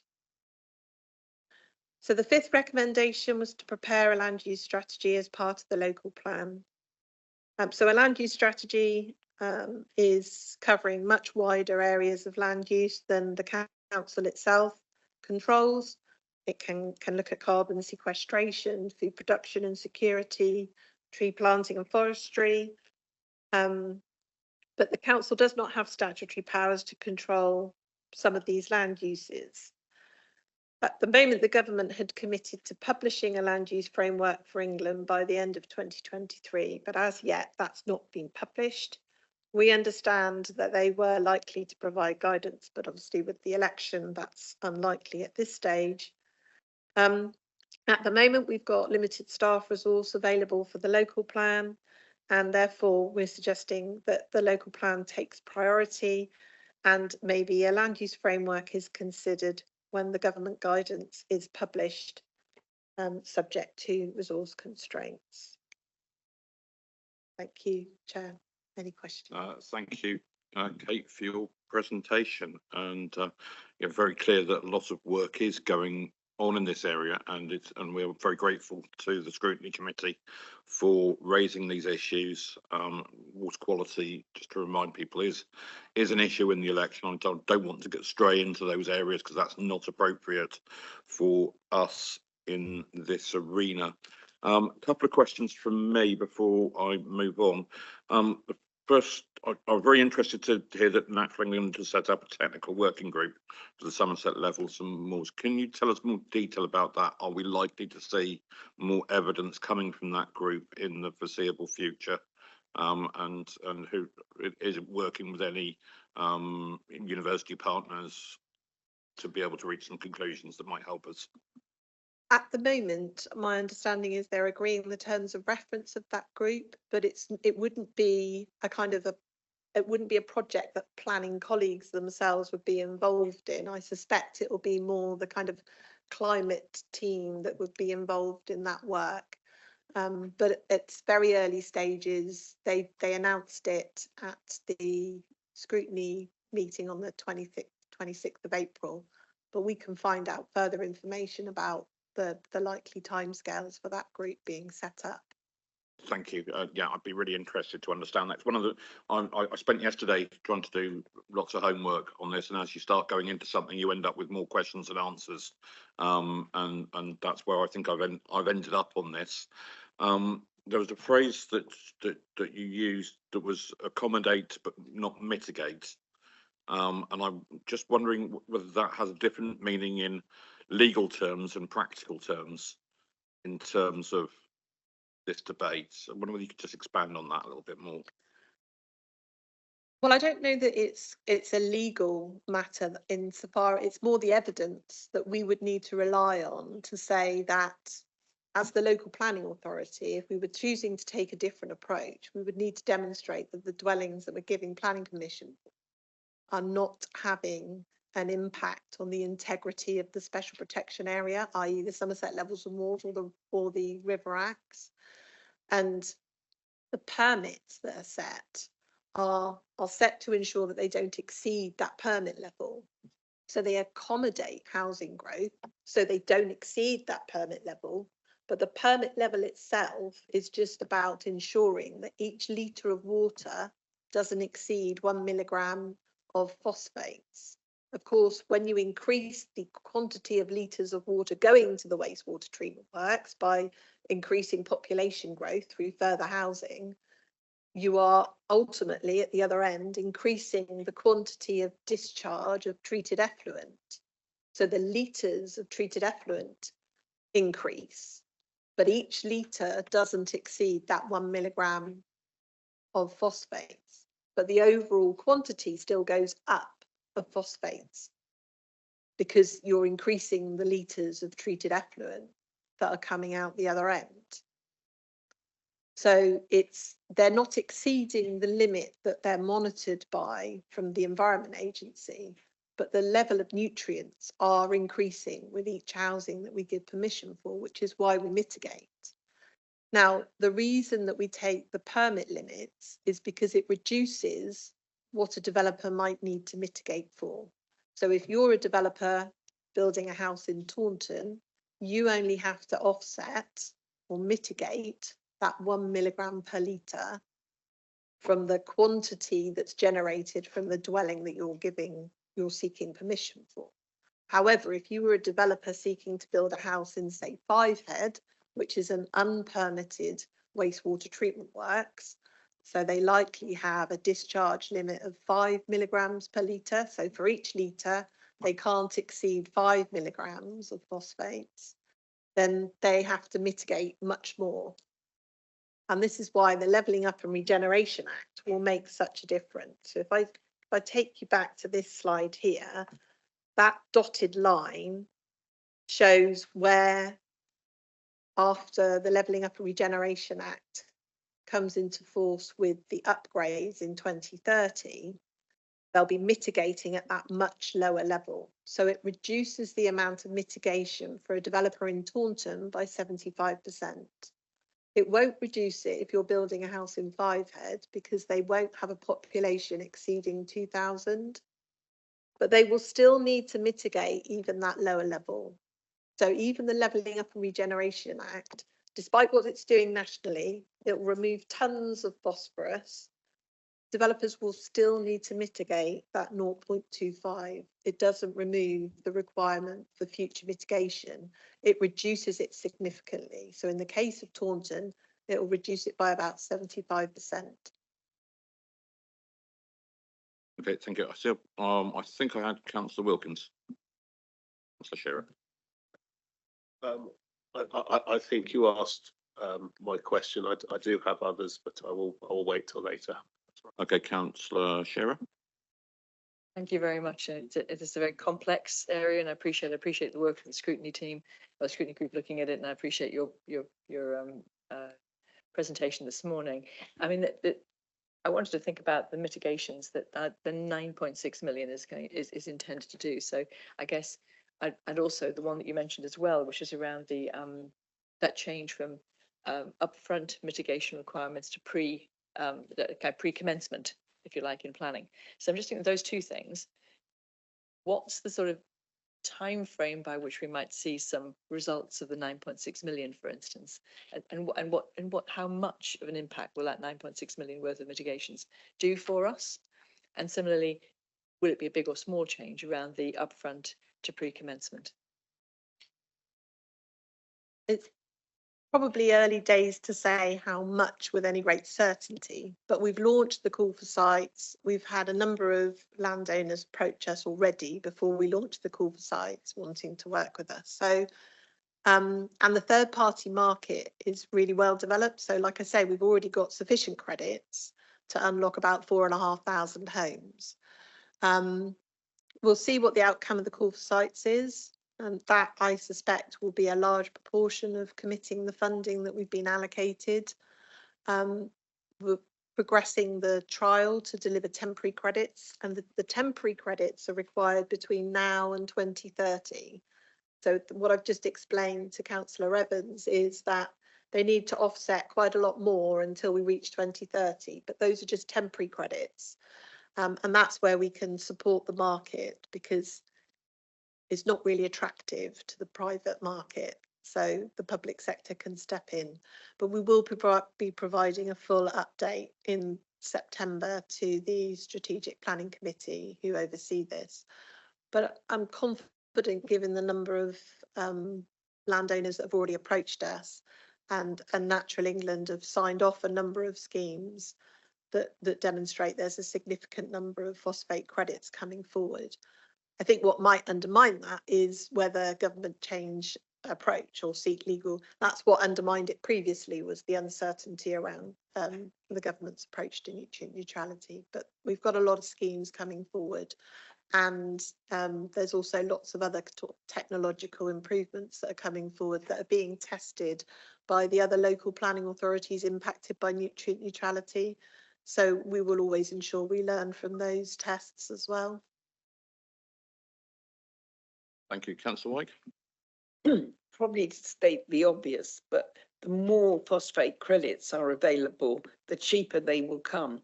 And therefore that will again help with house building for many developers. But at the moment, there is still a demand at a fairly high level, which is why the price hasn't fallen yet. But it will fall in due course if we get it right with it, adding more to the marketplace. Mrs. Plum-Cooper. Yeah, I just wanted to come back on the pre-commencement condition that was raised by Councillor Shearer, and just to say that the difference that will make is developers not having to commit and buy the credits up front, which at the moment they have to do, and to show us reasonable certainty. What it will mean is that we can put a condition on so that they only have to have evidence that they have the credits at the point at which they want to start or indeed occupy by the dwellings. And just to pick up on the point about the 9.6 million, we have to commit those funds by the end of this financial year. And the importance of doing so is that that money will be then recycled to use for the long-term restoration of the Somerset levels and moors. And until we actually address that underlying problem, we're going to continue to be in this cycle. And that's got to be our aim, is to try and improve so that it is in a favourable condition. Because that's what's led to it. And we do need to make sure we have got very limited capacity in terms of staff resources. We do need to make sure that we ensure that we have the staff resource in place in order for us to deliver on that 9.6 million. Yeah, thank you. I'm very mindful of that capacity, and clearly that at the moment that's where we need that focus to be. We're also in a very fluid situation, if that's not a pun, because I am aware that there is various bits of science going on, and there's various alternative legal view that's around that needs to be considered as well. So I do appreciate the workload that is and the capacity issues that are going on in this. I'm not seeing any other lead members. Oh, sorry, Fed. Didn't see you earlier. Apologies, that was a last minute hand while I was just formulating my thoughts. Apologies, Bill. I think for me, one of the things that I've learned from this, Kate, and really welcome the presentation that you've given here, that is a very complex subject very simply, is actually, I was astounded by that map that you shared on the sewage map in relation to the Rivers Trust, and just the amount of waste that is going into our waters from that. And I'm wondering if there is something, after reading the recommendations that we've got as a council, that when we're out of the pre-election period, that we look at something around a letter to government around the impact that is having. Because I think when I shared this on my social media, people were astounded just to see the amount of brown dots. So there is an education piece here to public for them to be aware of it. But I know that probably the pre-election period covers any campaigning, but something for post that. Yeah, I think subsequent to this, there are a number of conversations that need to be had at government level, but it's difficult to have those conversations at the moment for obvious reasons. Councillor White. Thank you. If you are looking at the map with the brown dots, It's interesting they are brown. Can I suggest that you go to the source, which is the Rivers Trust, where they have information on each of the brown dots, because I think that is also a helpful source of information. Thank you. Councillor Hobhouse. Good morning, Henry. Oh, sorry. Each time I think I'm coming to you, another league member pops up. So my apologies, Councillor Hobhouse. Councillor Dodge. Sorry about that. Yeah, I just want to thank officers for, it's been a tremendous amount of work. It is a really complex subject. I've heard lots of different kind of perspectives, and I find it kind of difficult to know where I am. I think I'm very aware that there are some members who are digging deep into the phosphates issue. The more you know, the more complicated it gets. And I know that there are other views, and I just want to remind people that the member briefing paper, which has been published with these papers on page 133, back along in February, when there were kind of, in a way, challenges about this situation. The officers sought further legal advice. They have been responsive to those kind of views, and we'll continue to look at that situation. So I just want to say, this is where we are now. It's, you know, like, let's kind of hang on to that and continue to look at information and where we are. Thank you. Yeah, I think it just underlines the point of the situation being fluid, and us needing to look at evidence as it comes in. It's why I was really interested in the technical working group as to when we might see an outcome there, but also very conscious that alternative legal opinion may be available. And on that note, Councillor Hobhouse. Thank you, Mr. Chairman. I have a number of questions, and they are very detailed. The first question I want to talk about is the habitat regulations. We are supposed to go through a 4-stage look on every planning application. And I'm not going to read out the full amount, I'm going to read just the beginning. So we're supposed to go through a screening, which will decide how much phosphate each planning application will produce. The second is the assessment, and I'll come back to that in a minute. The third is the consultation by Natural England, and the fourth is the integrity test. I have not seen this on any single planning application since the 20th of August, and we have to take regard of the habitat regulations in the same way as we have to take regard of the National England's advice. And I'm going now to read the case law on the assessment stage, which is our responsibility as we are in charge. The case law is also clear that the precautionary approach applies at the appropriate assessment stage. What this means is that the assessment must be particularly robust to a high standard of investigation based on the best up-to-date scientific knowledge and not based on the bare assertion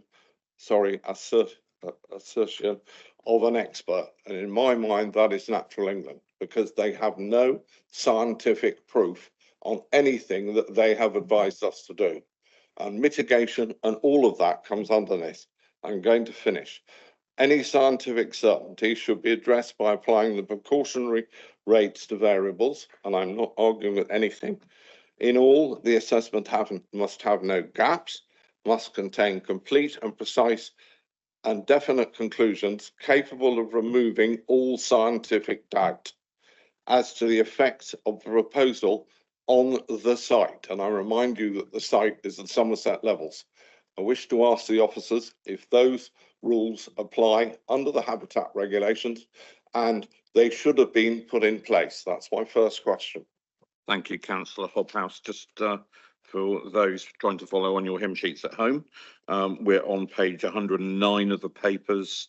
It's the legal briefing on the implications of the habitat regulations for local authority decision making in the context of nutrient neutrality from Nina Pindham and Odette Chalabi, which is a briefing note commissioned by the Planning Advisory Service, and it's paragraph 19 of that advice.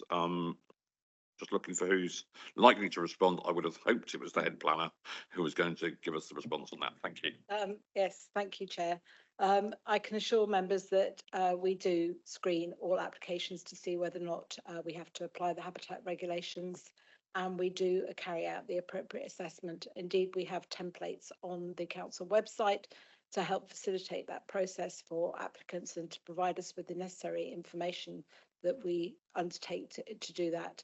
We also do consult with Natural England. We allow them 3 weeks to come back for with their comments before we make a decision. I'm fully confident that was tested in an appeal case brought by CG Fry on the Jerston Farm application, and there was no fault found in the way in which we were dealing with those cases. Okay, do you want to add, Kate?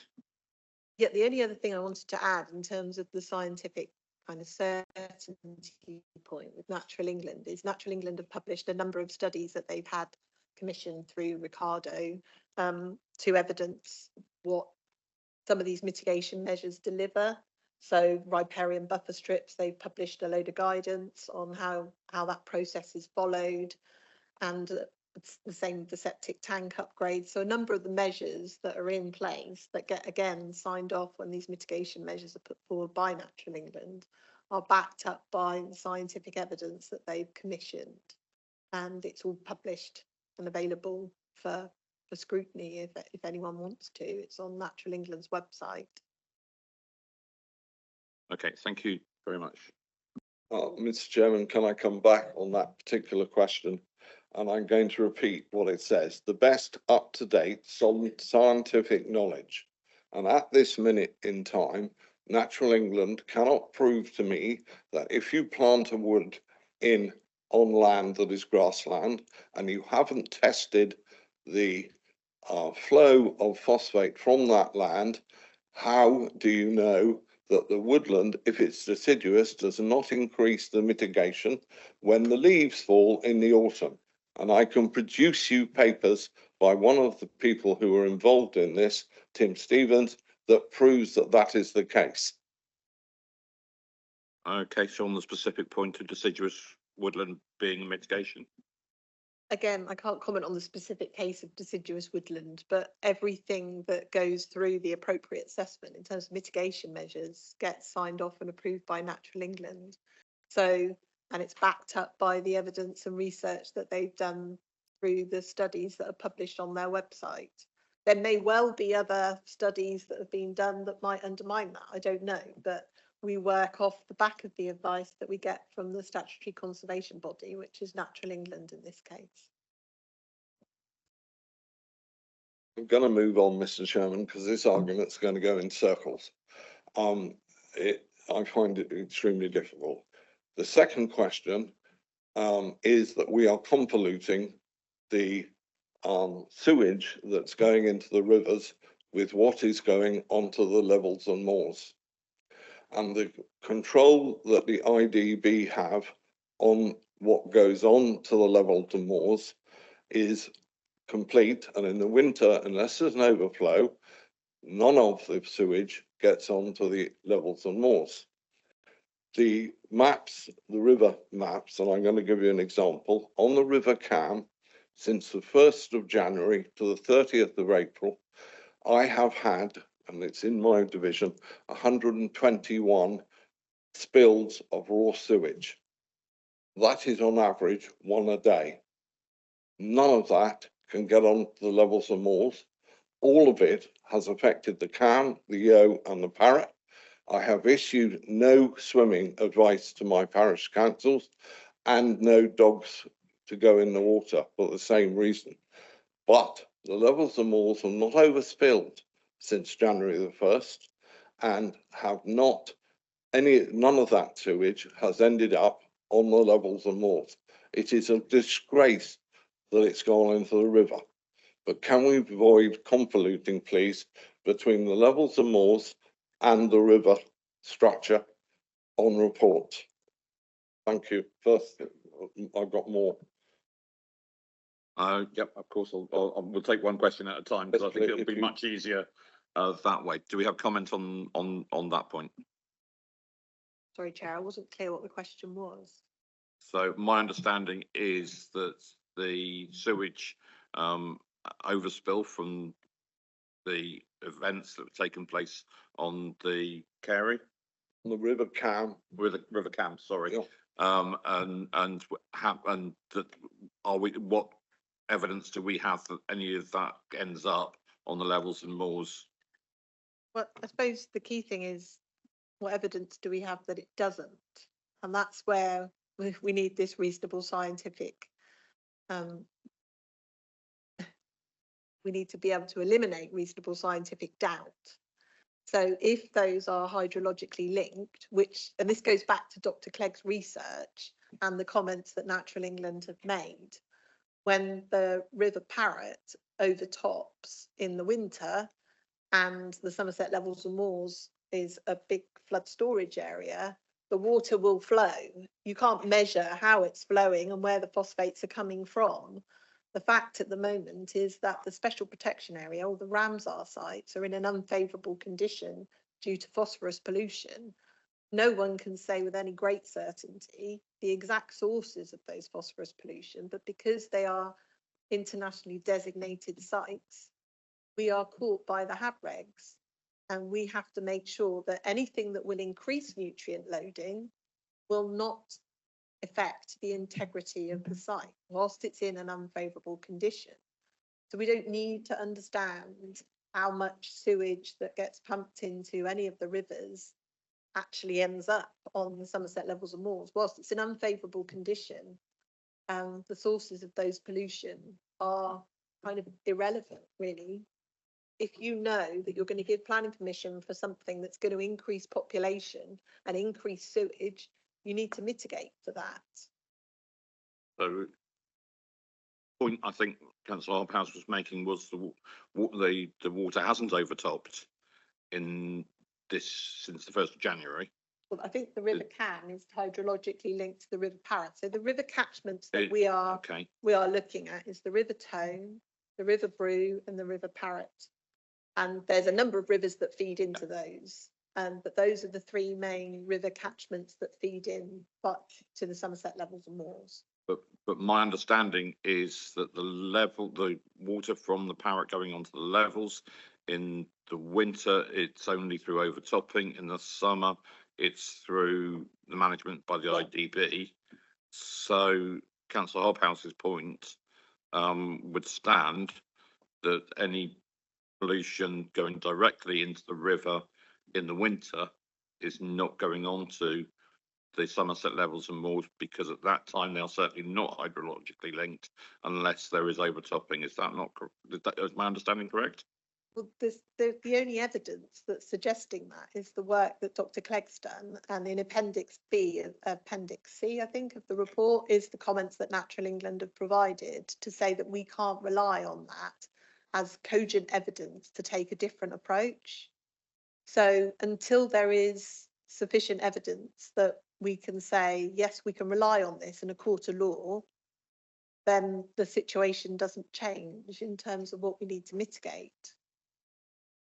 So, but again, open to evidence if further evidence comes forward, and that might be something that comes out of the Natural England technical group.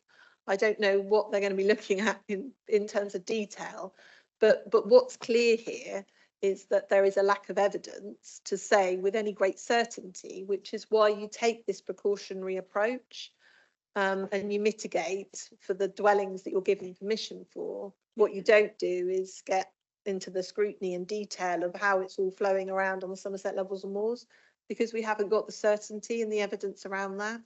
And that's not unique to Somerset, that's the same for all the other wetland areas that are caught, because these water bodies, when they're wetlands, are the water movements are complex. So the only reasonable scientific certainty we've got is knowing that dwelling that we're giving permission for is going to generate X number of phosphates. It's going to a wastewater treatment works with that permit, so you can offset that, and it's the balance that you're mitigating for. That's where we get our reasonable scientific certainty for, and the precautionary approach that's built in with the buffer. So this is where this is, goes back to my original question on the technical working group, which I think it'd be really interesting to understand more on, because that's where I think we need to get that evidence that will back up or refute any of the claims that are made. That's my understanding. So that's for Natural England because it's their technical working group. I mean, again, this goes back to what work might need to happen around the restoration of the Somerset levels and moors, which we as the council don't have a statutory responsibility for. Obviously, we will be a partner at that table, and I would argue that the 9.6 million helps us have probably significant influence in that discussion. But yeah, until that group's set up and the appropriate bodies are part of that, we will only be a partner in that discussion. We don't have a statutory responsibility for restoring the Somerset levels and moors or for the water quality inputs from agricultural practices or the wastewater treatment works. We can't control those. All we can control is our role as the local planning authority in giving permission for applications that might increase nutrient loading. That's where our role comes in.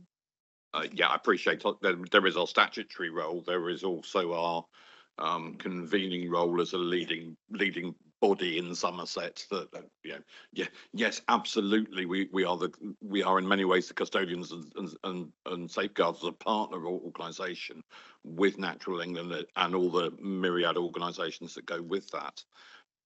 And we also have a moral responsibility around things like our housing function, which are impacted by this at the moment. Sorry, I've taken over your questioning, Councillor Harbert. My apologies. Do you want to move on to your next question? Can I come back on that, please, Mr. Chairman? Briefly, please. I wish to read out part of 19 again. A high standard of investigation. Now, it is no good the LPA saying we don't have the officers to do the investigation.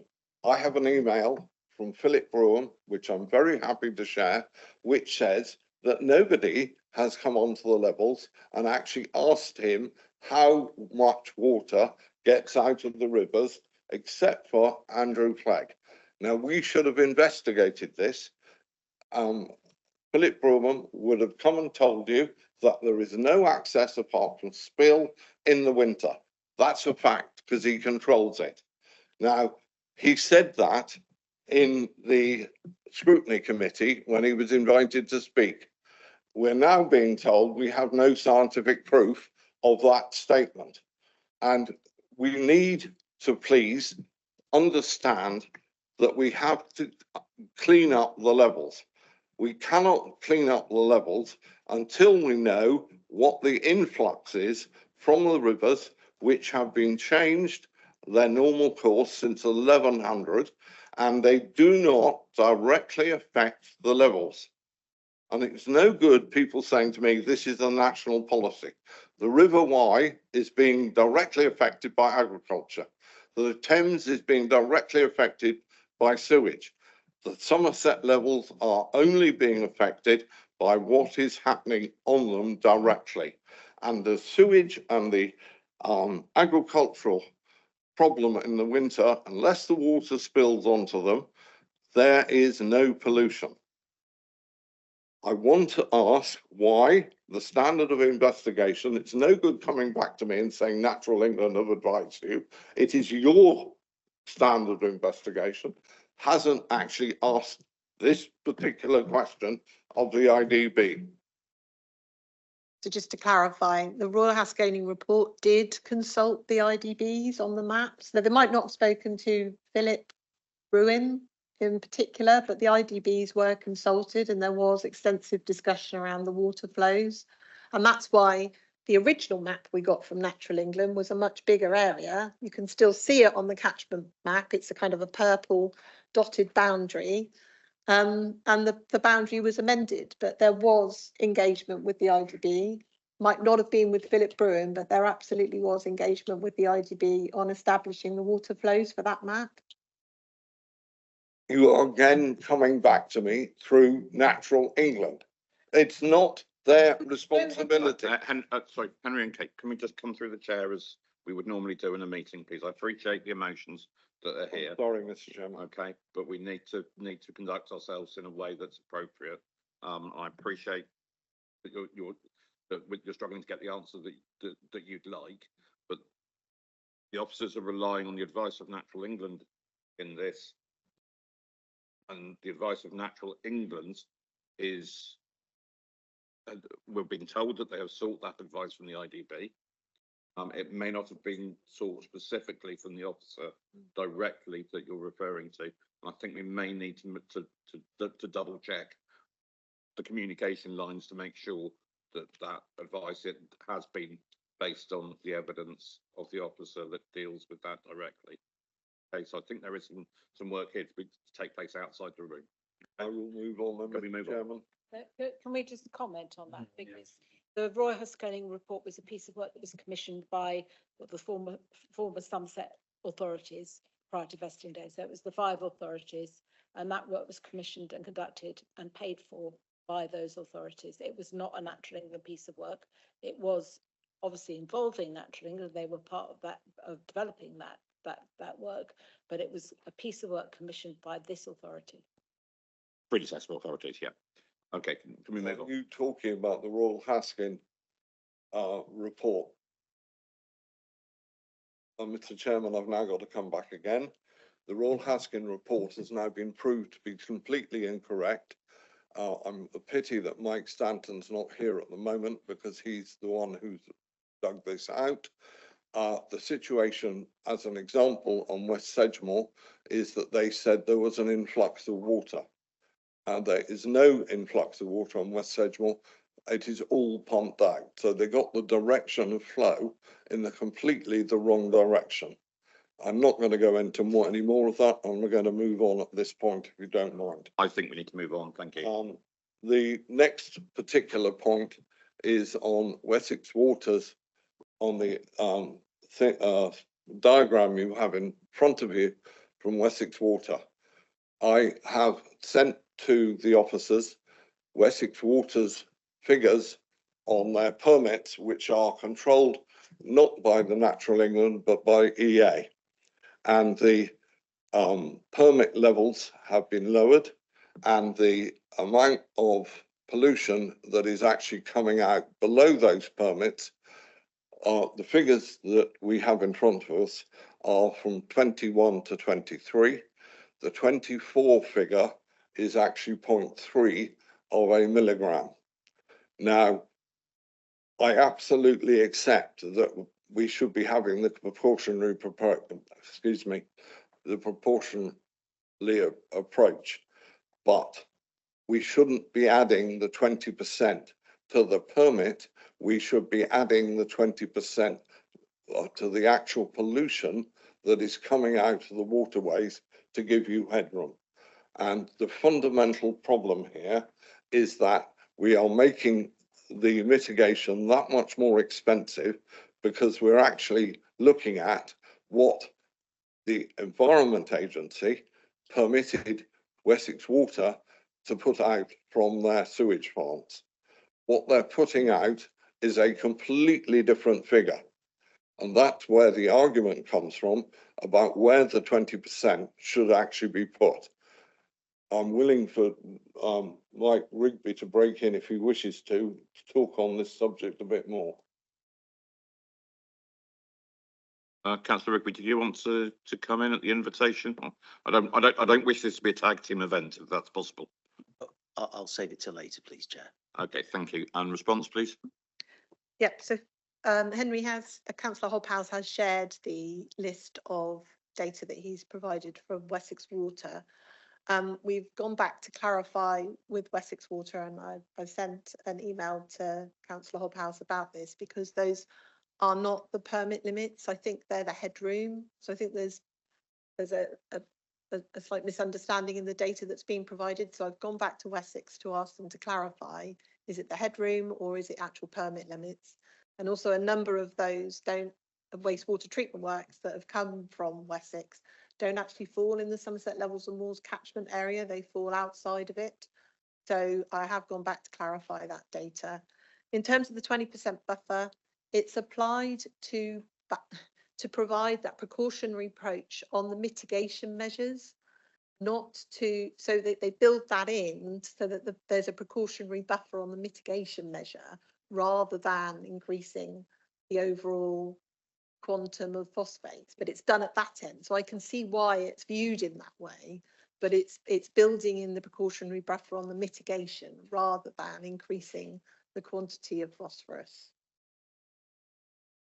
Okay, so the response is that we've gone back to Essex Water to check that data. I've taken that on board. Yeah. The figures that were sent out were for the whole of the Somerset area, because they were taken off a screenshot yesterday during a meeting that we were at and sent to me. And so they aren't focused on just the Somerset level inputs, if that makes sense. But the Taunton figures are absolutely clear that they are doing 0.3 of the figures, and they are 0.7 below the permit level for Taunton.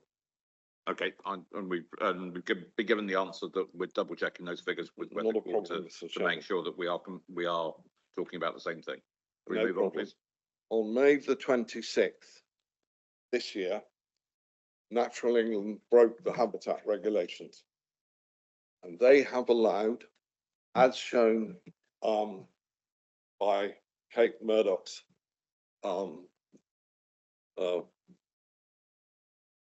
program that you've had in front of you, that the assessment cannot take into account plans or strategies from the water industry or agriculture.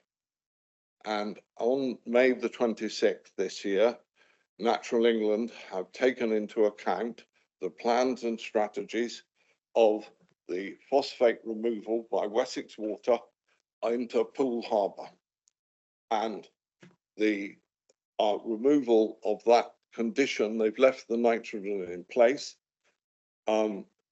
means to me that the advice that Natural England are giving, having themselves broken the habitat regulations, means that we should be questioning why we should not be taken in exactly the same way as they've taken Poole Harbour, and that the future plans and structures of the water industry, which up until December this year remove another 70 tonnes, should not be taken into account. And I want to understand why we are not questioning, and I know why we can't now, the government stood down, but the actual release on the 24th of May on this particular subject. Are we able to comment on the 24th of May decision from DEFRA? We've got in contact with colleagues at Dorset Council to understand why they're still caught by nitrogen but no longer caught by phosphorus. My understanding is that salt water in environments for phosphorus and nitrogen are very different from fresh water. Don't fully understand the science behind that. Again, we don't really need to, but we will seek clarification from Dorset Council colleagues to understand what's changed that means they no longer need to mitigate for phosphorus, they only need to mitigate for nitrogen now. Previously they had to do both, and now it's only nitrogen in Poole Harbour.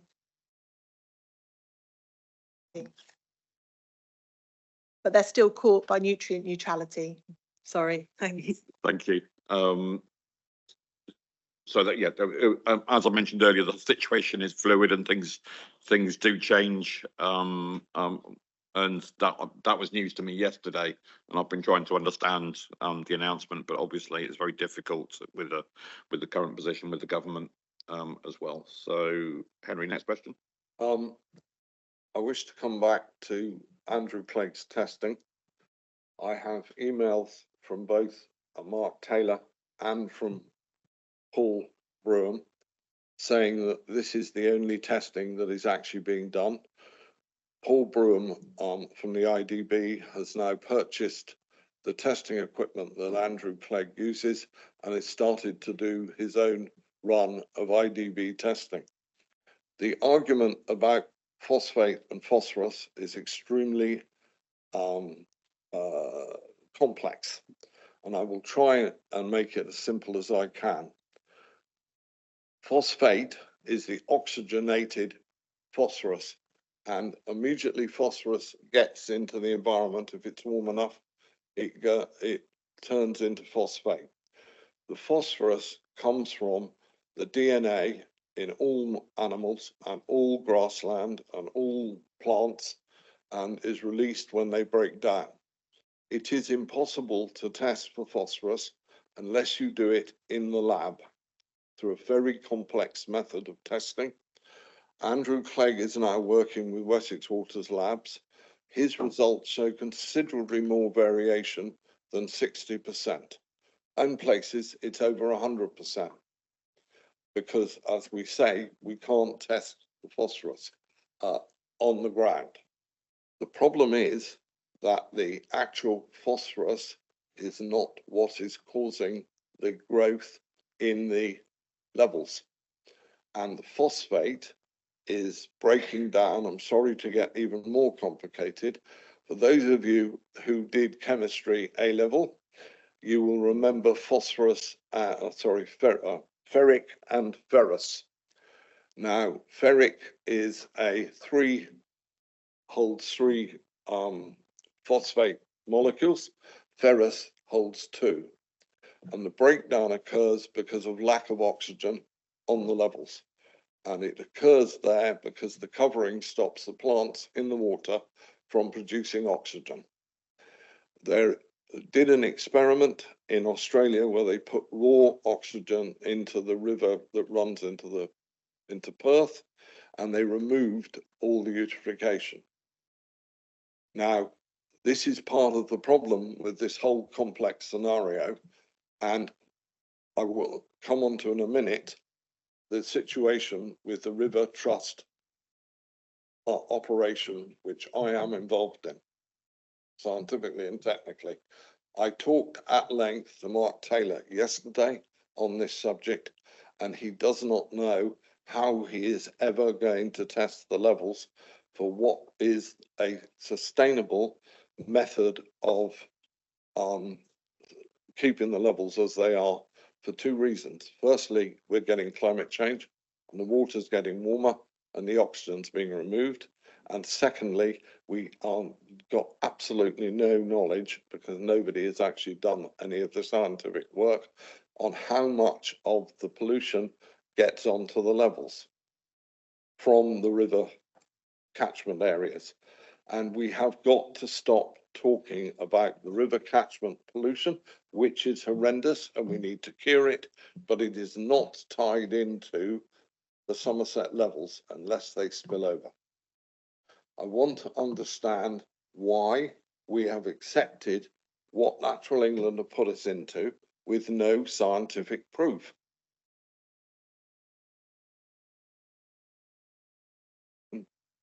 I think Councillor Hobhouse has just verified that this is a complex matter.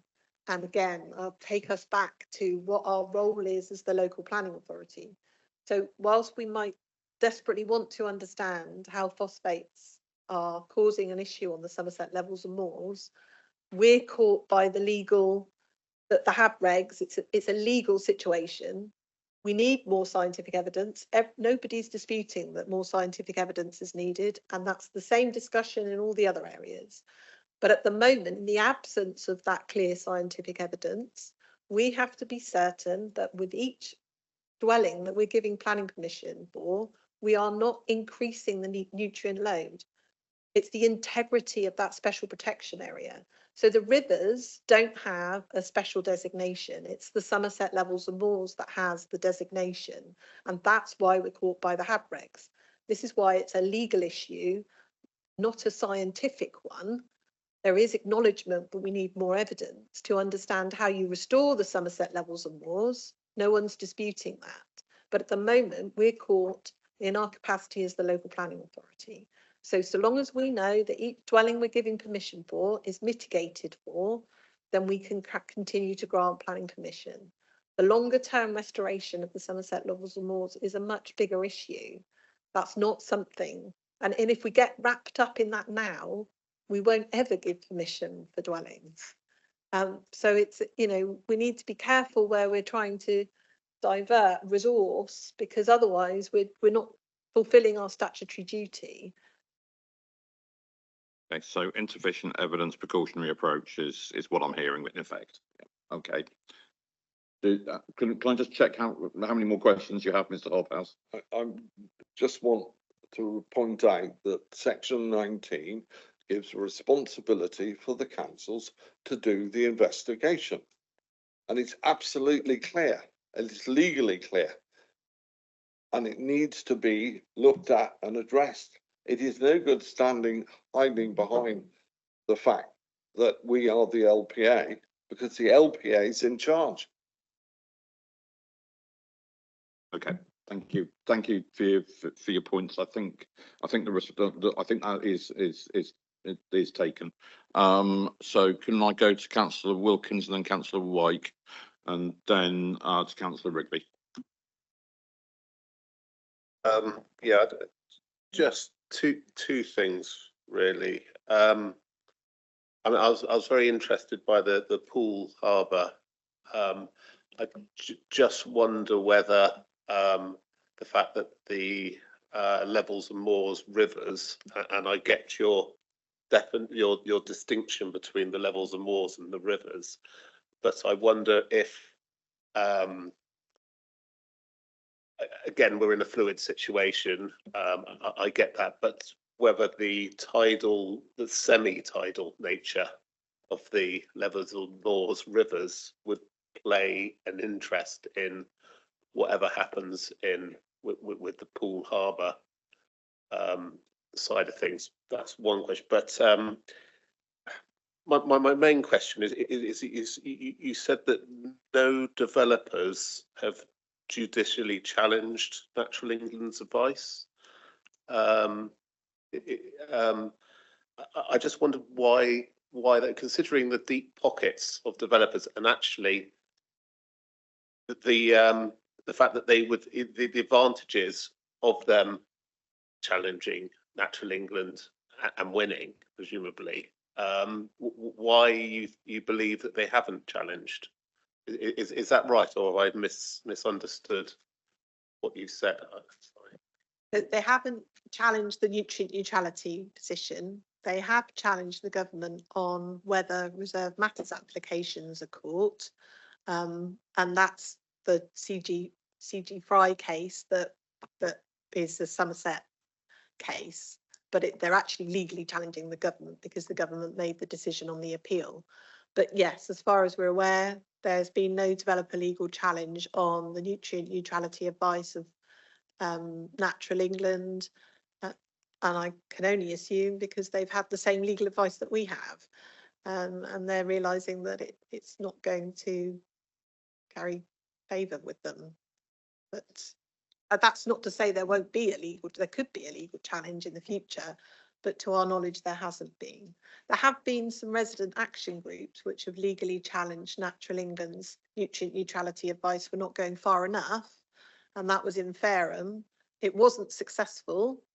Natural England's approach was vindicated and verified, but to my knowledge, there isn't a legal challenge from the development industry, with the exception of the CG Fry case. But that's a different matter. That's not nutrient neutrality per se. It's the reserve matters element. Just to add to that, there was, of course, the House Builders Federation did lobby government a lot to try and change the legislation, and that, as you and by an amendment to the Levelling Up and Regeneration Bill, as it was then, and that didn't get through the process. So that's where we're left. Okay, Councillor Wyke. Two things. One is the challenge around the reserve matters was actually taken forward within Somerset West and Taunton. And until it got to the stage where the Secretary of State on the behalf of the planning inspector became a party to the litigation, we have spent just under £35,000 on consell cost alone, just to take that to the High Court, and that doesn't include officer time. And then, of course, subsequently, what happens at the High Court is being borne by the Secretary of State. So just to give a flavour of the sort of monies you're talking about for what is a relatively straightforward matter in some people's eyes. I just wanted to also make the other point because I think it is important. We talk about 18,000 houses being held up, and that's the ones we know in the system, and I'm sure there are a lot of planning applications to come. Can I just point out that a lot of the discussions around Wessex Water only referred to settlements with more than 2,000 homes, residents, and vast amounts of Somerset is actually rural. And none of these smaller treatment plants are caught up in any of their planned developments by 2030. And so we do have an underlying assumption that if we sort out the River Tone or whatever, that everything will be hunky-dory. That's not the case. We've got to find an answer for the whole of the county, not just for one or two highly invested in treatment plants. It doesn't help with the issues, but I think it's important, but we recognise that. And the other thing I would like to re-emphasise is that if we get the 9.6 million project over the line, we've got £96 million to spend on the restoration of the Ramsar sites in due course. And so it's really important that the team do go ahead with that project and go get too many resources diverted, because we do want to restore the Ramsar sites, and that's a huge contribution to the project. But I know all of this is dependent upon quality of evidence, and the quality of evidence is sparse at the moment, and I do recognise that. Well, I think there's also the quantity of evidence is sparse as well as the quality. I've said Councillor Rigby, Councillor Wone and Councillor Lyshawn. I want to draw a line to it. We have given this considerable airing today. I think we just need to accept that we've got a degree of uncertainty still around both the legalities and the science at the moment, and there are a significant amount of work that will continue to be done over the coming months and years, I'm sure. So, Councillor Rigby first. Thank you, Chair. There are two key issues here. Firstly, and most fundamentally, Wessex Water has, through vast investment in infrastructure, stripped out far more phosphate than required by the environmental regulator. And I emphasise those words not because they're mine, but because they're Wessex Water's. Far more phosphate than required by the environmental regulator. And why have they done this? Because Somerset councils told Wessex Water how many houses were in their local plans, and they invested accordingly. This should not come as a shock. It's literally how the system is supposed to work. It would be bizarre if it operated any differently. This is the issue of headroom. Our policy assumes that there is no headroom, and that is the basis of our legal advice. The problem is that the legal advice was based on inaccurate information provided to the council's KC. We told him that there was no headroom. The problem is that that view is not backed by Wessex Water, which specifically invested in excess phosphate stripping capability over and above that required by the regulator, specifically to address population growth. We've heard today that Taunton Wastewater Treatment Works is currently discharging at 0.67 milligrams per litre, and that limits the headroom. This is inaccurate.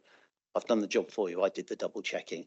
The 0.29 is correct. It's currently discharging at 0.29 milligrams per litre, not the 0.67 milligrams that we were told today. That provides much greater headroom. I've no doubt that were our KC to be furnished with accurate information, agreed with Wessex Water, he would reach the opposite conclusion to the one that he did. Secondly, the calculator that we use to work out how much phosphate needs to be offset per house is fundamentally flawed. It assumes that all of the phosphate discharged from new homes in the catchment makes it onto the protected levels and moors. We know that it doesn't. Uniquely among the other 70 affected areas, Somerset is a man-made environment. The rivers are largely leveed, and the water that they contain, including treated and untreated effluent, shoots straight out to sea. It never touches the levels, which sit in glorious isolation below the level of the rivers. The exceptions are during dry summers, when minuscule amounts of water are allowed to flow out of the rivers in order to boost low flows on the levels, and also in those winters when heavily diluted river water will carry some phosphate as it floods down the spillways. Testing, however, following flood events shows no resulting spike in phosphates, which is a strong indicator that that diluted water is carrying minimal phosphates onto the levels even during major flood events. Initial investigations suggest that perhaps 1.5% of the riverborne phosphate makes its way onto the levels and moors, yet we assume in our calculator that 100% of the effluent from new homes gets to the levels and moors, ignoring the fact that the rivers flow past the levels and ignoring the modernised treatment works in between. For example, 93% of the incoming phosphate at Taunton Wastewater Treatment Works is caught and removed before discharge into the Tone. And to make the situation worse, we then slap a 20% buffer on top of our 40 calculator for good measure. Now, we've heard today that Natural England has agreed that sometimes water floods onto the Somerset levels and moors. This is a tacit acknowledgement by Natural England that not all of the water and therefore the phosphate in the river system makes it onto the levels and moors. We assume in our calculator that 120% of the phosphates from a new home makes it onto the levels and moors. It doesn't, and even Natural England now acknowledge this. In reality, it's probably less than 1%. The 120% that we use is a gross exaggeration and is a great example of the cogent reasoning required to deviate from the Natural England advice. Councillor Hobhouse has raised today the salient example of what's recently been announced by Natural England in respect of Poole Harbour. I'm slightly troubled that we're only talking to Dorset Council in order to understand this better. Surely we ought to be talking to DEFRA and Natural England, as it's Natural England that has withdrawn its advice. And let's remember that they did so on the promise of future phosphate stripping. Here in Somerset, not only do we have a promise of more phosphate stripping, but a recent history of upgrades by Wessex Water, now removing 160 tonnes of phosphates every year in this catchment. And remember, the entirety of the stranded housing, 18,000 homes, would produce just 3 tonnes of phosphate per year. So to conclude, the executive is being urged today to reject all of the recommendations unanimously passed by a scrutiny committee. That's quite a thing to do. That recommendation comes to you based on information, not all of which is accurate. So can I suggest that you in fact make no decision on this today until the considerable factual and legal uncertainties are resolved? Thank you. Thank you. Do we wish to respond to that? There wasn't a question there, but if you would like to respond, you may. Yes, Chair, if I could. So firstly, Councillor Rigby has flagged up that the Taunton Wastewater Treatment Works isn't discharging at 0.67. It's discharging, I think he's saying, at 0.29. So if we've got evidence from Wessex Water, I'd welcome to see that, because that isn't the evidence that we've received from Wessex Water. So this is part of the problem. Now, the other information... Councillor Rigby, I've given you the opportunity to speak. Can you not consistently comment while the response has been given? It's not acceptable. Thank you. Please. The other information that we've been supplied by Wessex is that they have, again, a permit agreed by the Environment Agency to ship in wastewater from other areas of the catchment to treat at Taunton Wastewater Treatment Works. And they have that permit for a population of equivalent of 20,000. So they're already shipping in, that's taking up some of that headroom. So we will happily go back again to Wessex Water and clarify why there's such a discrepancy between the data they're providing to Councillor Rigby and the data they're providing to us. In terms of the upgrades to the wastewater treatment works, they are taken into account because the permit limit will drop. So the example that I'll give you is Wellington. So pre-2025 at the moment, if a development is occupied, and it's the point of occupation really that you're mitigating, because that's when you start to generate additional water usage, will be offsetting at 2 milligrams per litre pre-2025. Post-2025, it drops to 1 milligram. The calculator factors that in.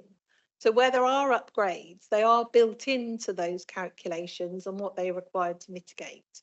So rest assured that those upgrades are taken into account. And like I say, it still doesn't factor in the sewage that's discharged into the watercourses that never even makes it to the wastewater treatment works. And that is where some groups, particularly environmental lobby groups, are lobbying the government very hard to say that we need to be reducing the quantity of sewage that's discharged to our rivers, and obviously having an impact on our special protection areas. And I think in the absence of any evidence to the quantity of phosphates that moves across the Somerset levels and moors in the flooding events when the rivers do overtop, we still have to be caught by that precautionary approach, which is what the legal advice is telling us. So that's the only thing I wanted to come back on, Chair. Thank you. Okay, Councillor Wayne. Thank you, Chair. Kate's actually preempted the question I was going to ask. It was about adopting updated evidence as and when it comes in. So thanks for doing that. And Councillor Lyshan. Thank you. Chair, at our recent annual meeting, we agreed the list of outside bodies and partnerships. And I thank Councillor Hobhouse for drawing my attention to the fact that we had not previously included the Somerset Catchment Partnership, on which Councillor Mike Stanton sits. He is, of course, the chair of the Somerset Rivers Authority Board. I wondered, Chair, whether it is worth at this meeting that we request that the appropriate lead member also join that Somerset Catchment Partnership, and that when the technical working group is set up, that we request and ensure that there is representation from Somerset Council on that technical working group. Thank you.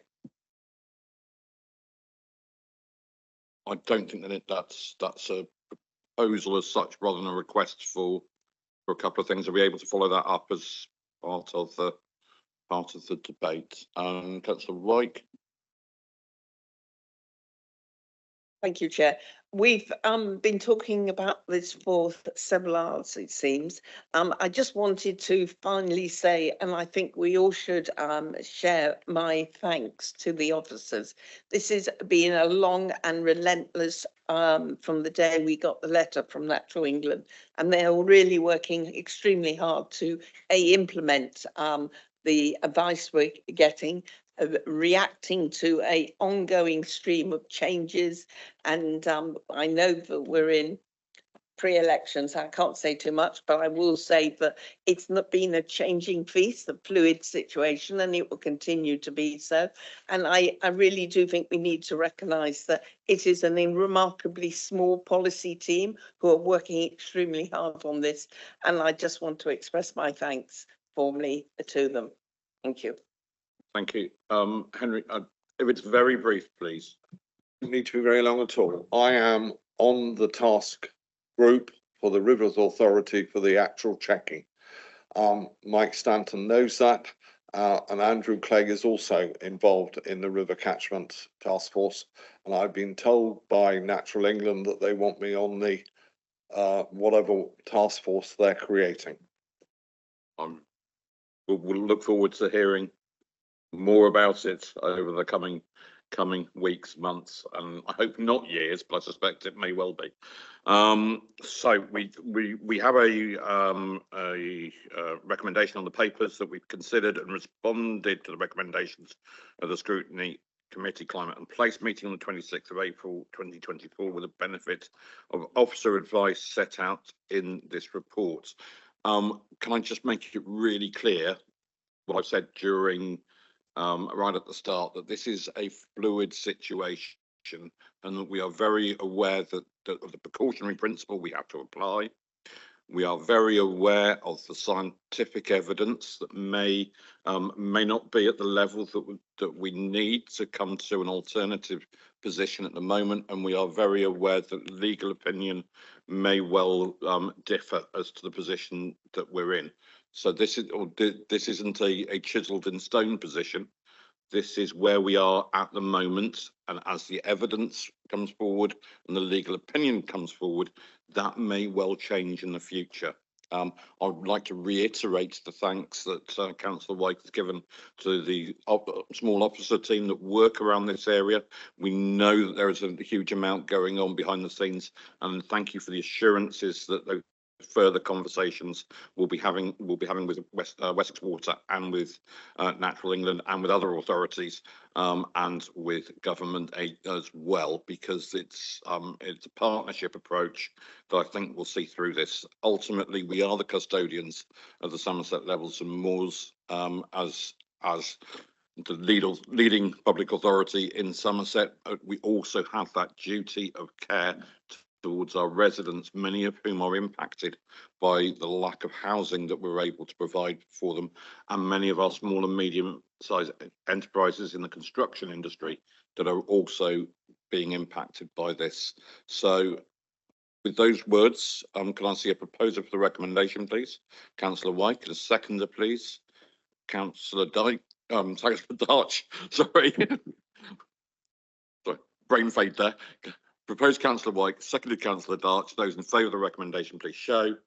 Those against, thank you very much. Thank you very much, Kate and Alison, for your time this morning. We move on now to the corporate management report, item 8, which is on page 139 to 172, and invite Councillor Liz Lysholm to introduce the item, and then on to Sarah Cretney for any additional points. Thank you, Chair. I don't believe this item will engender as much debate, but frankly, it probably should, because this is about the performance of our council. I'm really glad that Sarah Cretney is able to join us online. In the actual report, we will have noticed that there are more reds. There are also more greens. One of the areas of concern that I just should highlight at this particular time is in the levels of staff sickness, when there is considerable pressure on the council and its staffing, and that concern, I'm sure, is shared by everyone in this room, and indeed across the whole council. So the corporate performance framework that is being developed is of great interest to me, as is the performance risk and budget board, which is now past the terms of infancy, and I would suggest about in its teenage years, and making good progress. So I had a really interesting conversation with my colleague, Councillor Heather Shearer, on the way to Taunton this morning, where we talked about internal audit and where that fits into corporate performance reporting. And we've since talked about how performance reporting has the pillars of budget monitoring, strategic risk monitoring, internal audit, and of course all the performance indicators, and how that all sits on a bed of management, political direction and culture of the organisation. So thank you, Heather, for alerting me to the fact that I am not doing a good enough job at the moment of keeping my lead member colleagues informed of what is happening across audit and scrutiny, as well as at executive meetings. And so I'm now determined that I'm going to find, with help from Sarah, a better way that I can demonstrate to my colleagues of exactly how performance monitoring is going on. So I hope I haven't landed another load of work on you, Sarah, but I am very willing to play my part in this. I think it's really important. Thank you, Chair. Thank you. Sarah, did you want to add? Thank you, Chair, and thank you, Councillor Lysholm, and my apologies for not being able to be with you in the room in person today. Just to add, really, that this is the final quarter of the first year of Somerset Council's performance that is contained within the report that you have in front of you today, and it follows the interim approach.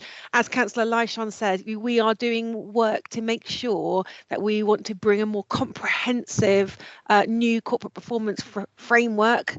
We're bringing together risk and performance. I really like the suggestion around bringing our internal audit into that space as well, and alongside our budget monitoring, so that we're providing that kind of collective opportunity to look at the overall performance of the council. As Councillor Lysholm said, you've got the summary table on page 2, which sets out the overall red, amber and green ratings for that set of operational interim indicators. Section 5 summarises the key issues from each executive directorate, and those are expanded upon in Appendix A. What this paper also does is just briefly outline the shape of the corporate performance framework that we are currently developing in, and that's in section 6. And you can see in there that we're looking at kind of strategic performance, strategic risk, and our major programs and projects are focused in on service performance and service risk, and then that element of what I've called organisational health, which is how are we functioning effectively as an organisation. And in there we've got external assessments. It looks to me, Councillor Lyshawn, that is where we could be putting in our internal audit as well in that space. So that's the overall report and what that shows, and Appendix A has got the detail associated. Okay, thank you, Liz and Sarah. First of all, can I just ask you on paragraph 23 on page 145, this is the 4th corporate performance management report for Somerset Council. Scrutiny arrangements are yet to be confirmed. When will they be confirmed and what might they be?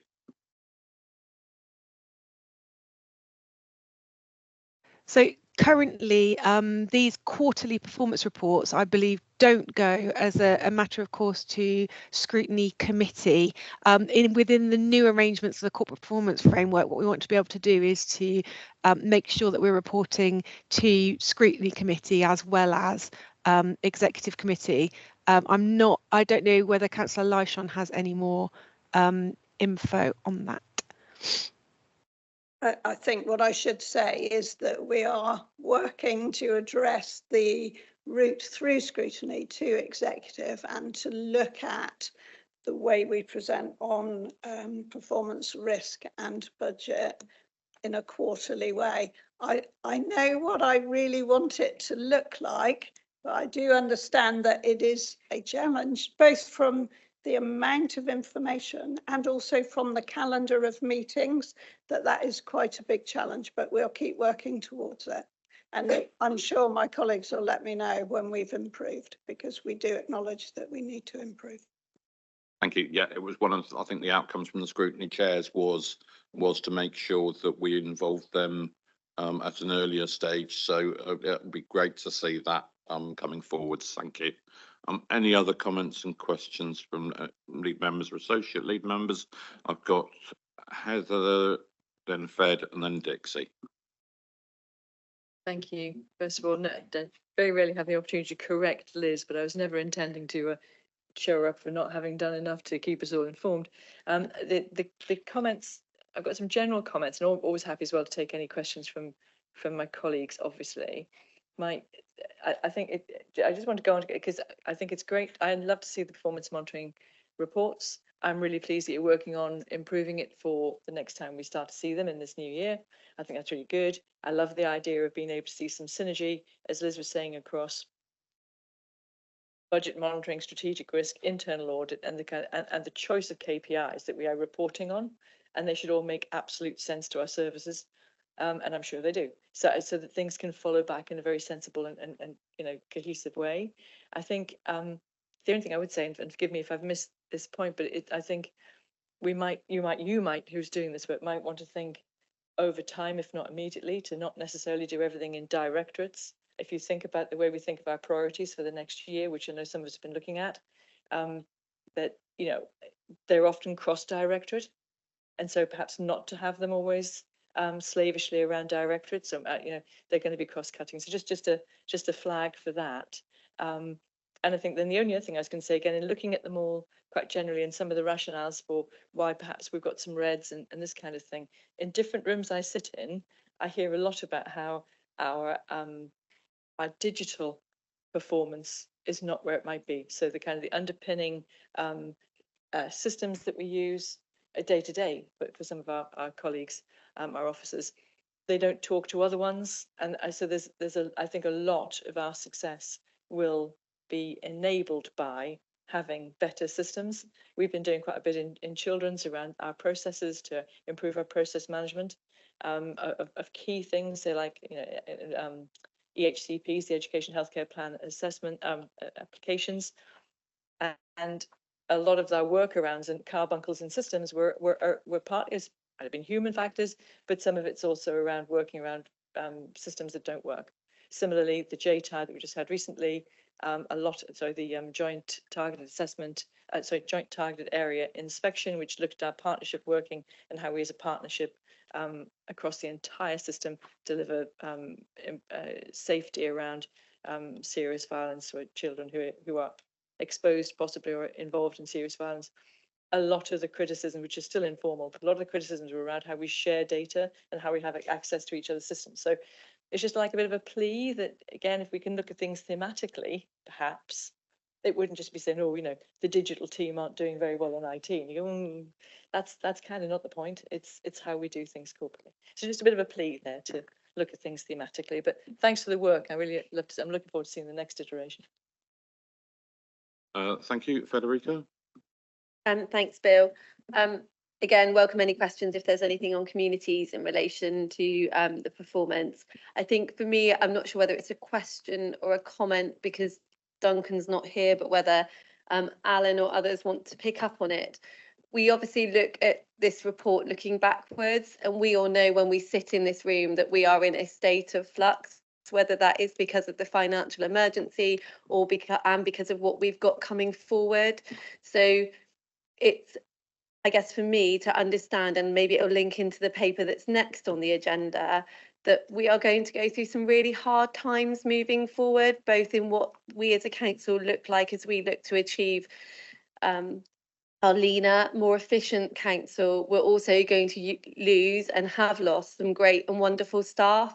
So for me, I think when I look on it, and I don't want to predict the future, I imagine that we will see more reds on this as we go forward, maybe as we go through that hard process, which I know that we all feel. And so I guess it's an understanding from the executive team as to what that perhaps look like, or whether you want to say, Bill, that's picked up in the next item, but also around how, from a customer service point of view, you can see some of those stats on there. Maybe there's an onus for us as councillors to make sure that we are educating our residents and for our comms team as to how to log stuff digitally so that we reduce the impact on our frontline services. So for those that can serve themselves, they do so, and it frees up resources for those that can't. Thank you. And Dixie? Yes, I've lost the page now, but I was interested in looking at the kind of children's KPIs, and it's really good to see some of those in green, lots of kind of improvements. My question really is about there's a red 5% of school inspections or what have you, and I'm just wondering about whether the benchmark figure, whether that includes academies, or are we just looking at council schools? Also, that the percentage is sort of not very, it's not that helpful when you don't know the numbers, if you know what I mean. So like 5% of what? And I guess I'm coming from a point of, as an ex-teacher, someone who got incredibly stressed by Ofsted inspections, like what is it part of our role, and maybe it isn't, to support schools in the preparation for those inspections, and also, if it's not the result that they would want, what support is there for them to change and improve? I'm happy to make a start, and I know Claire Winter's on the line, so if I say something really silly, I'm sure she'll jump in and give the real detail to it. I can't say for certain whether that 5% the 3% benchmark, sorry, is our own only. I don't know, if I'm honest, but I'm sure Claire could tell me. I can let you know that. But what I would like to say is, in the few months I've been lead member within Children's, I've been massively impressed by the rigor and the work that goes into keeping an eye on the quality of our schools. There's I think we're about 123, I think it is. I think we've only got one or two which are secondary, everyone else is primary. But We have very regular school improvement panel meetings where the detail goes on. It's like a 3-tick system. There's a real detail around which schools are worrying us, which multi-academy trusts are worrying us, which in terms of performance, and also the pupil referral units. So it's a very rigorous thing. There's a very dedicated and very committed school team. And so, yes, we're watching all of the time to see who's performing well and who's not, and then wrapping around as much support for those schools that we possibly can in the school to help them to improve. And yeah, kind of anecdotally, I know that actually we have some really good performance coming in now. Sometimes I don't dare say it, better than some of the academies, but it's not a guarantee that all academies are good and all of ours are bad. That isn't the way it is. So there's a lot of work going on. We've got a vested interest, which of course is, we don't want a school to go into special measures. We don't want them to go in for children, starters. It's the kids' education that matters. But there's a horrible financial incentive that if one of our schools goes into inadequate or gets a bad judgment, it can then be forced to academize, and we pick up the cost if there's any deficit in their budget. So it's in everyone's interest, in the children's interest. It's in the health of the school to be able to function properly and keep their deficits low or keep their reserves high, and good for us as well. So I don't know if Claire wanted to come in any more on schools at all. I can do. I can confirm that the percentage of Somerset schools rated as adequate is all schools, so includes schools that are academised. And the reason for that is because, to be honest, I don't really care what status schools are. It's about schools for children in Somerset, and all children need an education, and whatever school that is needs to be of good quality, whether they're in the maintained sector or the academised sector. So we look at it across the picture to make sure that we are moving in the right direction. It is red because the national average for schools that are rated inadequate is 3% currently. It is actually an improving picture. So last year we were at 6%. So we have improved, and it is continuing to improve. As Heather said, we do a lot of work with maintained schools in terms of trying to prepare them for inspection to improve the outcomes for children, so that when they get into an inspection window, they are in the right place. When inspectors arrive, we also support schools. I think it was Dixie was asking, we support schools intensively to make sure that they have the right support from the local authority, and that if there are any blips or any issues that are arising during inspection, we're there to try and help out, pull the right resource, the right data, the right people around them to make sure they have the very best opportunity to evidence the good work that they're doing. I can't remember if there's any other aspect that anybody that was requested. I think it was just that.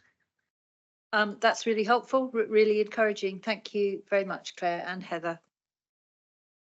Thank you, Claire. Yeah, and also to add to that, through the Education for Life Board, what we are seeing is a significantly improved relationships between our schools and the authority, and particularly commend the work of Amelia Walker in leading on that especially, because I think that relationship piece is really, really important for us to be able to deal with the issues which we are responsible for, which is standards, but there's also sufficiency, SEND, and safeguarding as well, that we need to make sure all of those issues are addressed where our statutory responsibilities are, whatever structure exists in our education market. And thank you. There was a nervous twitch when you mentioned Ofsted, so there we go.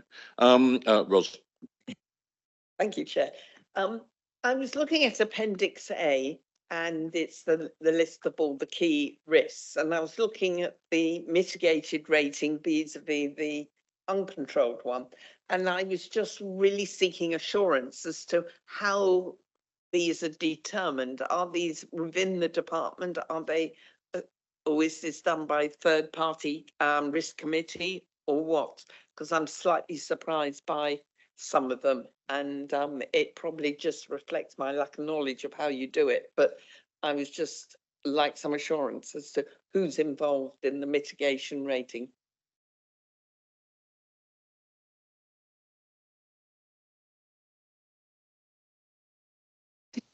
Did you want me to come in on that, Chair?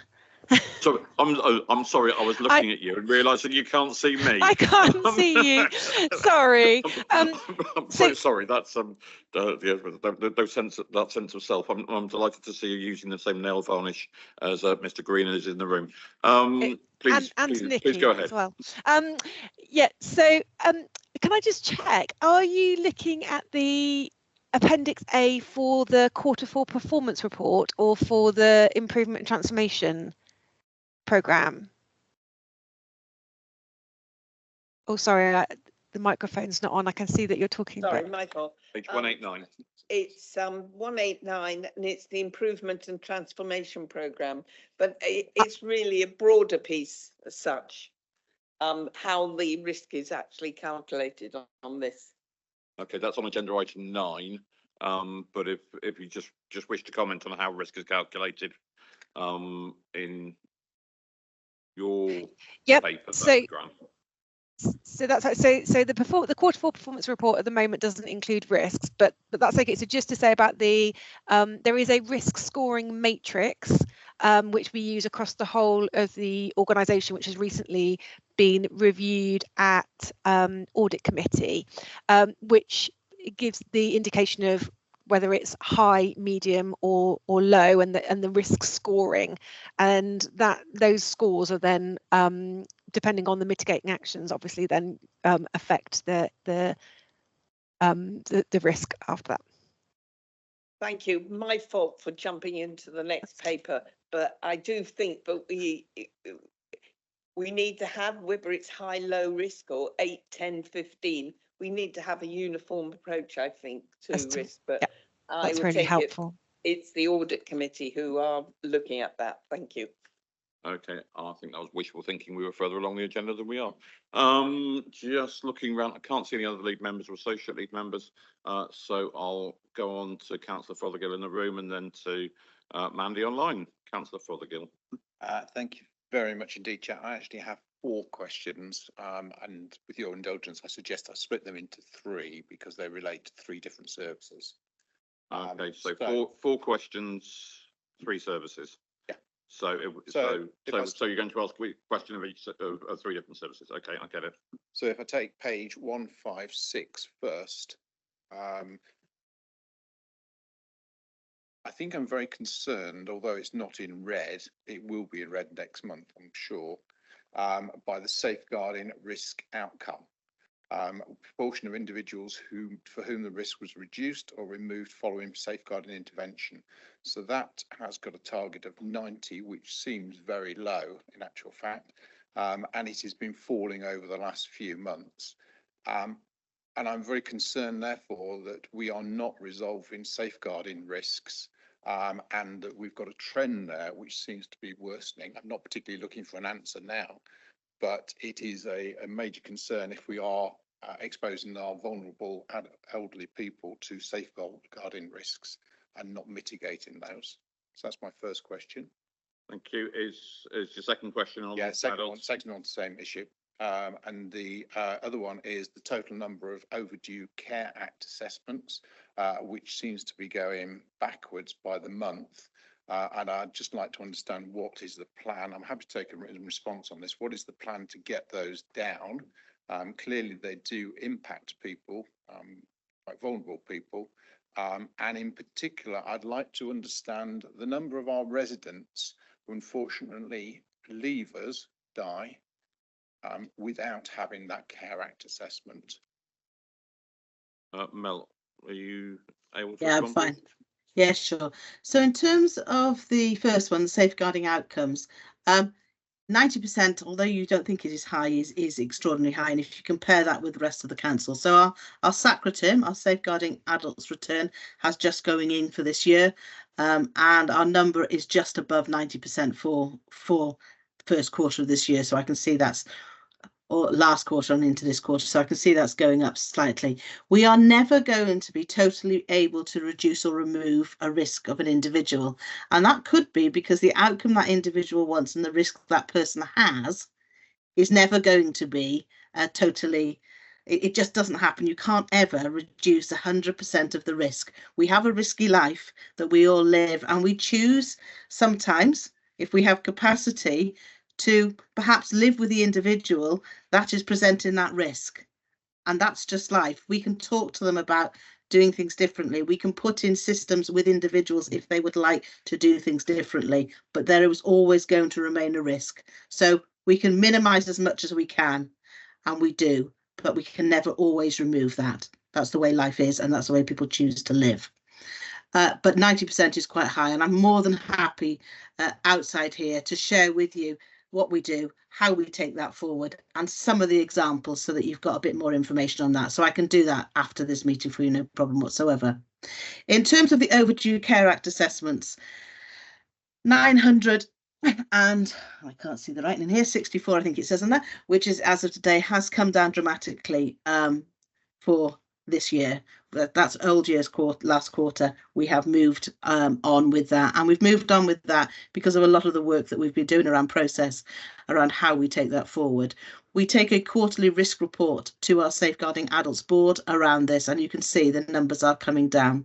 We have also at scrutiny coming up got a workshop or a piece of work that they've asked us to do, which goes to them, which talks about mitigation, what we do, the process that we undertake, and how we are reducing that. You will see over the last few months, we track this on a weekly, daily basis. It was going up. It has started to reduce. It does put people at risks. I do not know if I've got the data. I'll have to go back and check on those people that have had a Care Act assessment or have requested a Care Act assessment that then aren't still with us. I'm not sure about that data. Often though, and one of the risks that we put in place, because we manage this and we look at this on a very regular basis, we have a really good risk matrix that we look at people on. Often one of the triggers for us that we don't necessarily put you at the top of that risk is if others are also working with you. So if you're having a multi-agency support and perhaps our health colleagues, our district nurses are also working with you, it may mean that actually the risk for you is less.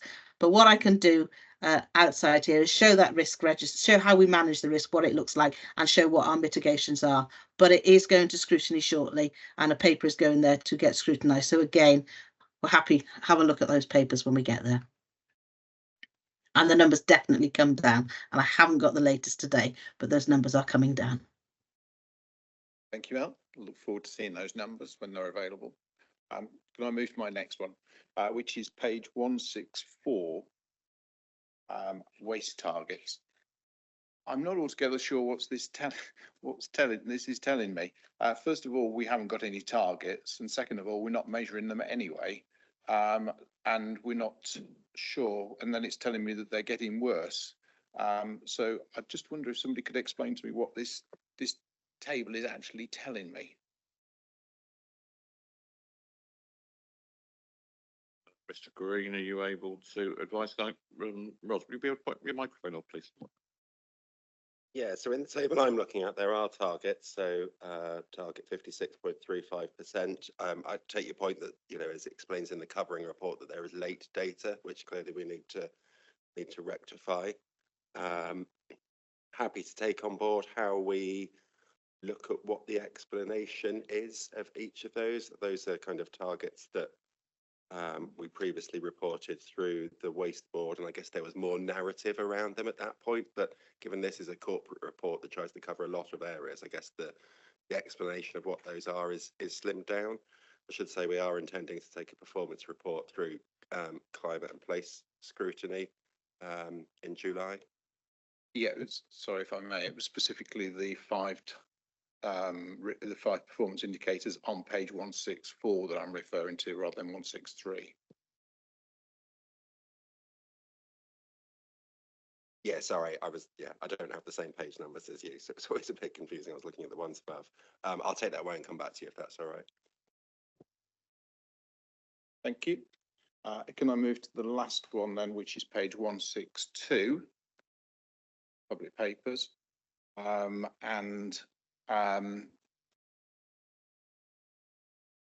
it is 162, but let me just try to find the place where it is. It's the one that relates to housing and substandard housing, which is still it's 152. It's 162. Are you referring to homes that do not meet the decent home standard? Yes, yes. So if I could just talk to that one. Oh, I've got it now. Sorry, my apologies. Can I just ask a couple of questions on this? I can see that we've got a green improving direction of travel, but it's still 5% of homes that do not meet the decent home standard. 5%, I think, on a 10,000 stock is 500 homes, unless I've got that wrong. So we've got 500 homes which do not meet the decent home standard. I'd just be interested, because clearly a lot of health disparities are based upon housing from a very early age. I'd like to know how many children actually under the age of 18 live in those 500 homes which are currently substandard. Federica? In families. David, we'll try and get that information. We don't necessarily always know if children are living in our tenanted properties, because we obviously have a tenancy agreement just with the individual. We'll see if we can find any information out on that, but we are looking to, obviously, as you can see, reduce the numbers so that we have more meeting the decent home standards. And some of it is also based around being able to access the homes to do the work and do the checks. If I may just come back, I think it's really important that if we know where those 500 homes are, we actually know how many children are living in them. And I would have thought, from a public health and a sort of children's protection point of view, then we really do need to be paying attention and understanding what the risk is to those very vulnerable young people. Okay. Thank you, Councillor Fothergill. Hello, Mandy. Hello, thank you. It's just flashed up. I've only got 5 minutes left in the meeting, so I hope you're not going to cut everybody off in 5 minutes. Just a couple of questions. Yeah, it's been a long one today for you. Just a couple of questions really for me. The first one's a slightly strategic one. I had a quick scan through the report, and I think there are almost 60 deteriorating direction of travel markers across the whole report, and that's, to me, is a concern. You know, behind every direction of travel, it affects people in our county. So previously on reports, there were pie charts at the beginning that just gave that overview of how many are on track, off track, improving, deteriorating. And I think it'd be really useful to have something like that, just to have that overall view of how the whole programme is looking. So real concern that there's deterioration in a lot of areas. So my first question is, you know, at what point will there be any action taken if everything continues to deteriorate, and what areas probably are will be given more focus by yourselves as the executive than others? And my second issue actually was around schools and attendance. Now, the secondary school attendance is dropped below 90%. For me, 90%, you know, that's 1 day off in 2 weeks for every pupil.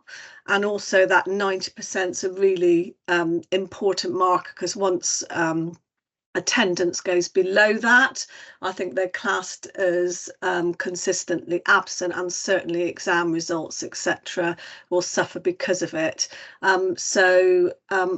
My last comment would be, we talked about scrutiny committees. Personally, I don't like to take huge amount of officers' time, but I think it'd be relevant to send this report as is to all scrutiny committees, so the committee can have a look at it and then just take the time to consider whether there are any areas that scrutiny committee is responsible for they would like to have another look at. So I think it'd be really good for them to have oversight and just think about it, and whether they need to plan anything into their upcoming meetings. Thank you, Chair. Thank you, and that's precisely why I asked the question about scrutiny right at the start. Mandy, do you want to pick up the first point? A kind of dashboard approach as an introduction. I think that this is part of the work we're doing, is how we present the work as well as what's happening in the back office. So it's a good point, and we see that on the internal audit reports, don't we? And that is really useful on those reports. So take that on board. I think on the scrutiny approach, we would be needing to look at all 5 scrutinies, not just one, wouldn't we? And I think that this is part of the challenge that I can see ahead of us, of the calendar leading up to executive for each quarterly report. But please be assured that we are paying attention, and we will do our level best to get those reports to the right committees at the right time and in the right order. Heather, do you want to come in?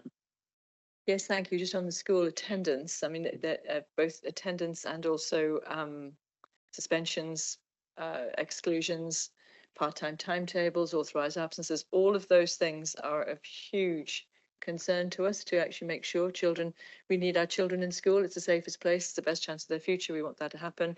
And some of the work that we mentioned earlier about getting ready for Ofsted is, and that working with our local schools and improving our relationships with schools is part of our mitigation. But there's also through the Education for Life board that or life work that the leader mentioned earlier, we have also in a sense engaged some of our multi-academy trust CEOs and others as partnership working, and they've taken on quite an active role in helping to find best practice around improving attendance, which I think we're really pleased about. From a relational point of view, it's really good that we're not wagging fingers at schools and saying they should do things differently, but we work as a partnership to improve attendance. So we're very alert to that, and just want to say that we're actually working on that as a key part of our strategy to ensure children are in school for the most of the time. And it is quite complex because of the way attendances are often recorded. So if a child, for instance, has only a part-time timetable of say a couple of days a week, but does that 100%, that becomes a 100% attendance. So we're very aware that the data needs to be really looked at for the quality of education children are getting, as well as just the bare numbers. But I just wanted you to think we weren't doing anything about it, Mandy, because it is very high on our agenda. I know it's a stubborn and persistent problem in Somerset. And Sarah? So just to provide a little bit of reassurance and to clarify on the scrutiny position, although we are, as Councillor Lyshawn says, working out the schedule of meetings, that the quarterly reports, that the one that you're looking at today, those are sent as a matter of course to scrutiny chairs, so we should have already received them in advance of this session, but that doesn't negate the fact that we need to get the scheduling in for scrutiny discussions. But I just wanted to reassure executive and councillors that they do get circulated, so scrutiny chairs can look into these in more detail. Okay. Thank you, Bill. And it was that first question about that overall position, as an executive, at what point will you be looking to take further actions if lots of them continue to deteriorate, which is certainly the position we're seeing in this report. Thank you. I think we already are, I think is the answer, Mandy. We were very aware with the consequences of the financial emergency that would inevitably have an impact of on some, if not all, of the services that we as a council provide, and it's absolutely essential that we got a focus on the performance data to be able to mitigate any unforeseen consequences of where we are. It is where we're aware of the number of staff that we will be shedding as we decrease the size of the council, and that will inevitably, you would expect, to have an impact on performance. What we need to do is mitigate that impact, and that is precisely what we're doing through these reports as presented. Do you want to add to that, Liz?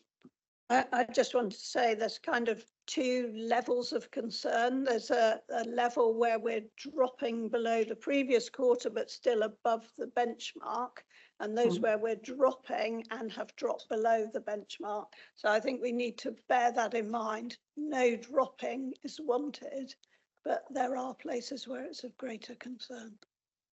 Thank you, Liz. I know you're working hard on it. Thank you. And Jill, Councillor Slocum. Thank you, thank you, Leader. On the adult services, the overdue assessments, excuse me, I just wanted to really put a plea to the executive that overdue assessments are causing the NHS millions of pounds every year because the ongoing problems that it occurs. The earlier cry for help that, well, I'm sorry, apologise being online, was for somebody in that very biz state ringing me, crying. I managed to sort that. I've had numerous calls from people, and whilst it says the figure stands at 964, and then it says the figure for March, which is still in March, but then it says 386. Even 386 is just not good enough. We are taking it to scrutiny, we are taking it to a workshop, but we also will be taking it to the full committee. And in a sense, we shouldn't need to, because this is a really serious problem we've got in Somerset for overdue assessments. And the plea that I get from people is it's not getting better. I know Mel's on it and I know she works hard on it, but I'm telling you, it's a big problem, and people are being overlooked constantly because of demand, because of not enough staff, etc.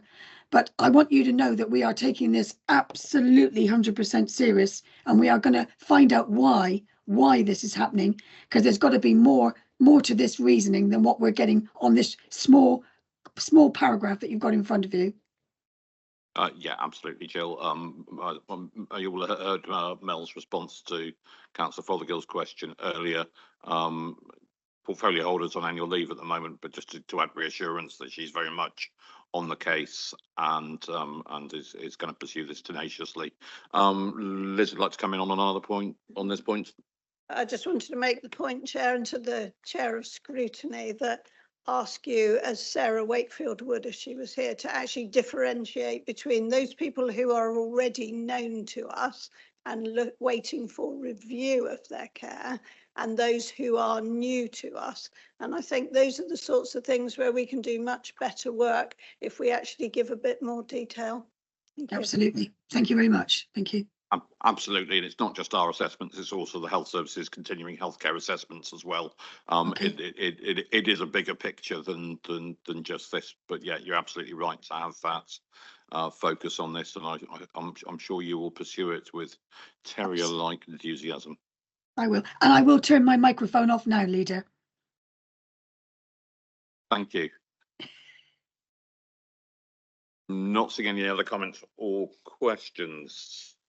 Yeah, I even wrote you down. I'm really sorry, Francis. How could I forget you? I can't imagine. Thank you, Leader.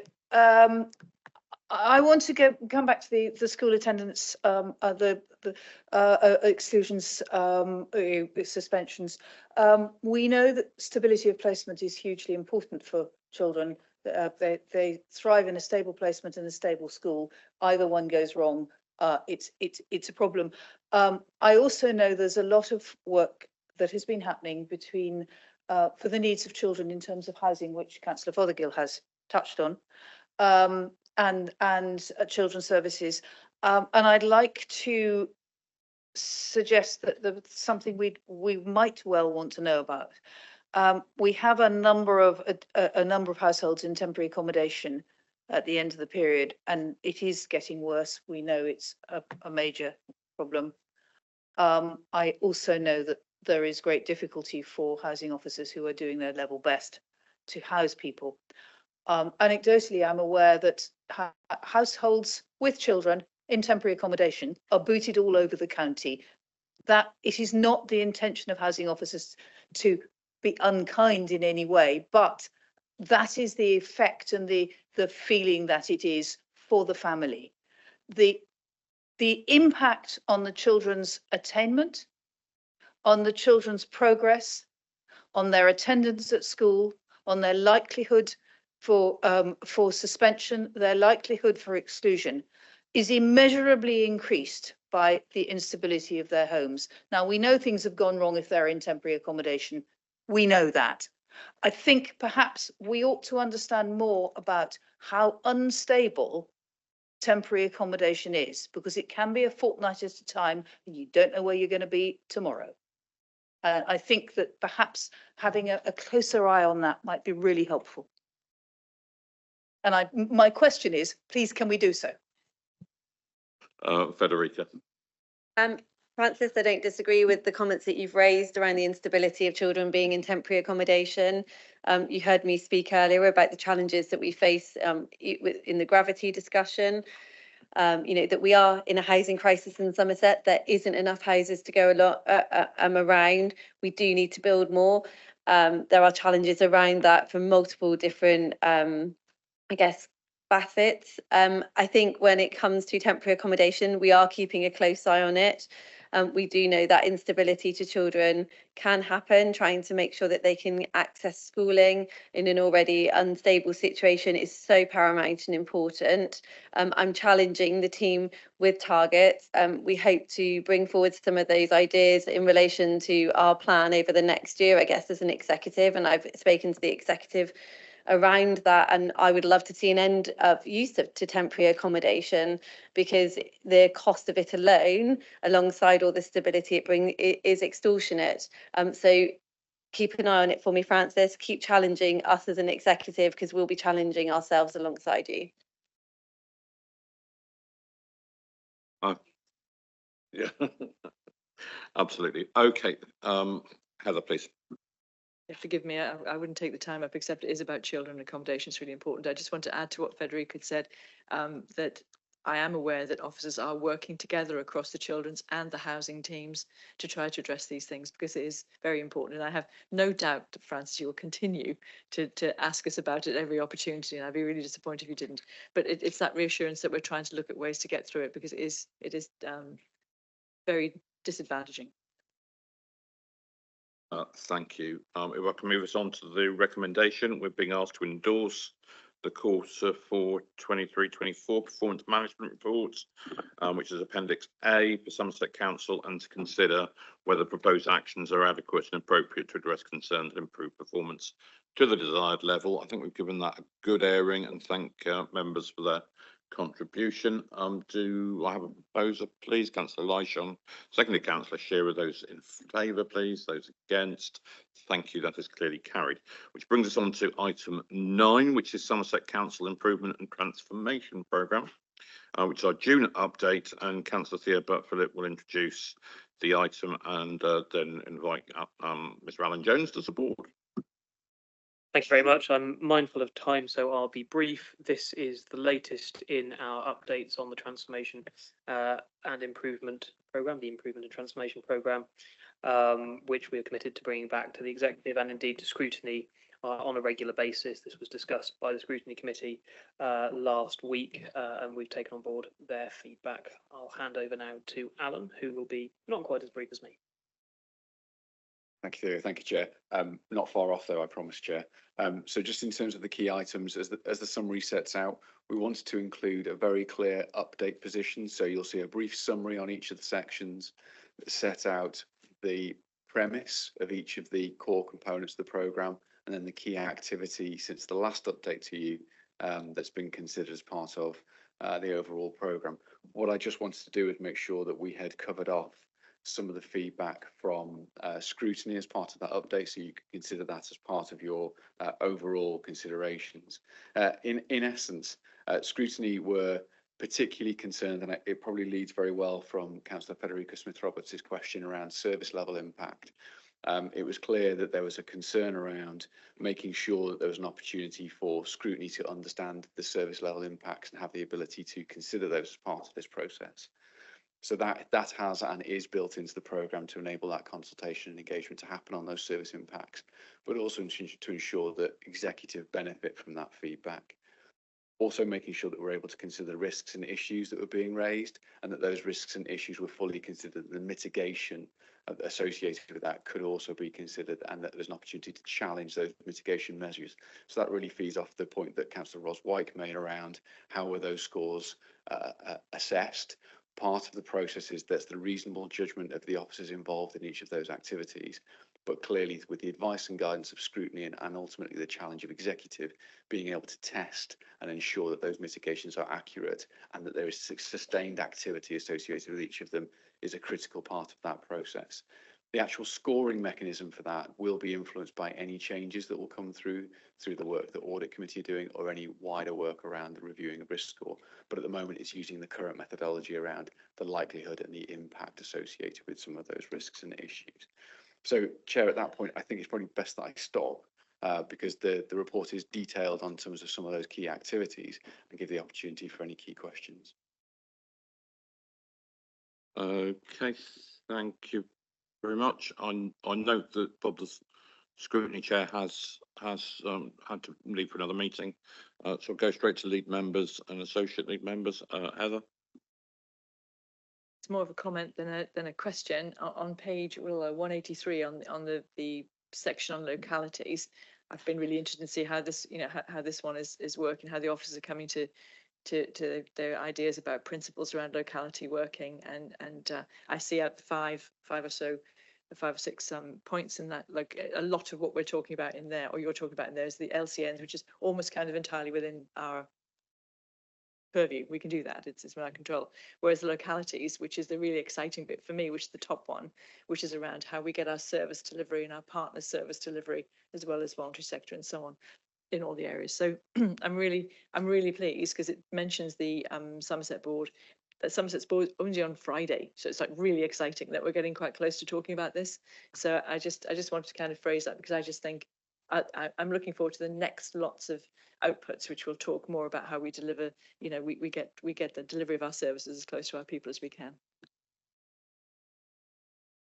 Chair, if I may, it's an excellent point, and one of the key things that we found in the development of this work, and we're joined by Sarah Skirton, who's taking the lead in corralling some of this information across the service director and executive director cohort.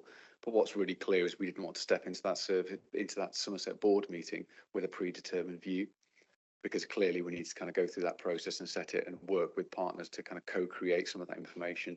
So very much winding back from any predetermined principles to test with the board, but moreover to illustrate that there are 8 different sets of principles that we work to across the system, and rather than presenting a new version of those, actually presenting a view of what are we trying to achieve and establish a new way of working. So that was always the intent of that board. But Sarah, have I got any of that wrong? No, it's absolutely. And in the paper, it does suggest that we might be coming up with potential principles. We wound back from that approach, having reflected on everyone's perspective. So the workshop on Friday is really to say, we've all got principles we're working to. Where's the commonality? Where do we want to move forward? So it's not predetermined at all. Thank you. Okay, thank you. Federica. Thank you, Chair. Alan, I think it builds on my last question, but also in relation to page 81 and the Innovation and Change programme. It would be good to see, I guess, member briefings or updates in how both they as members and residents can kind of self-serve, so that we can actually, we know that whatever we're going to go through is going to mean that we are having to do more with less, and that there will be some things that we really do need residents to serve themselves with. We'll use the waste line as an example at the moment, where we have put a longer wait time for people to report missed collections on our telephone calls. So because we know that the website has been built to be able to do that, and that we want people where possible to do that themselves. So it frees up for those that can't to wait, but they will need to wait longer. And 3 minutes, I think, is in line. If you phone British Gas as an example, I think you're waiting far longer. However, I think there is something around educating members how to do it themselves, so that they can then be the facilitators to support their residents to do so. Thank you, Chair, and thank you for the question. It's quite clear that given the number of employees and the size of the organisation that we'll need to reduce, it's inevitable that if we continue to do things the way we are doing, there will be service impact. So it's absolutely critical, as part of that service director blueprint work and the work of the design authority, and then ultimately the decisions that are taken around those structures, that we understand how some of those impacts are going to be mitigated. And particularly one of the key aspects will be ensuring that the ability to self-serve as far as reasonably possible, but encourage that self-service where appropriate, and actually enhance that ability to do that, will be part of our mitigation as part of the impact. So, for example, reducing the number of phone calls that we have on particularly perfunctory items, whilst they are incredibly important to our residents and the people that we serve, actually being able to self-serve that at a time that's more appropriate for them, as we've demonstrated through some of our other services, is going to be critical.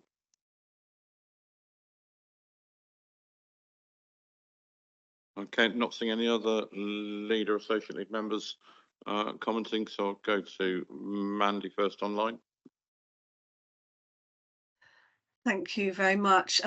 Just to say, we did have a long debate at audit also on this paper that was helpful. I will just raise a couple of points that were raised there, because I suppose my concern is that dialogue via audit doesn't come to all of you. I know Councillor Leishon was there, so excuse Liz for a couple of repeated questions here, but I think they're important. One of the issues I raised was actually around risk, and we obviously talk a lot about risk at the audit committee, and it was that compound risk when you'll get perhaps an area of risk that's a challenge, which then interacts with another area, and suddenly something that didn't seem very important within one risk reporting line actually is, because you've got that sort of build-up effect. I think that was acknowledged, and I hope that that can be considered moving forwards. The second issue was just sharing that overall vision and view of the council. I still don't think everybody's clear on that. My concern is that we are here to serve the people of Somerset, and we know that we will be looking at a different organisation and things will be delivered in a different way. For me, the missing bit at the moment is, what do our residents want? What is the most important to them, and what do they want our council to look like? And I think that interaction with what's going on and the speed it's going on isn't translating perhaps to what our residents want, and that sort of consultation with them. That's my first two questions. Thank you, Chair. I think that's a very good challenge. Firstly, in relation to the risk point, that feedback has been fed back into the programme from audit, so that's been very valuable, and ensuring that there is a read across, particularly around where there are potential changes to how services are delivered that have then a mutual impact in other areas. So for example, again, I'll use the contact centre, sorry, as a good example of that. We know that the contact centre supports the frontline delivery of our adult social care services. So it's being really clear on how we balance those particular challenges. So any particular changes that could come through in one service area, we need to understand what the consequent impact is. We have a very knowledgeable cohort of service directors and service leads that are able to inform us of those types of issues, and they are being engaged as part of that process and engagement. So that's the first point in relation to vision. In relation to the vision and activity, the work to date has been driven by the original design principles that were set out in December and reaffirmed in February. We have said quite clearly that we need to have that clear target operating model as part of the next step, so we can articulate what does that look like, and effectively setting out how do we do things around here, as the Chief Executive said previously.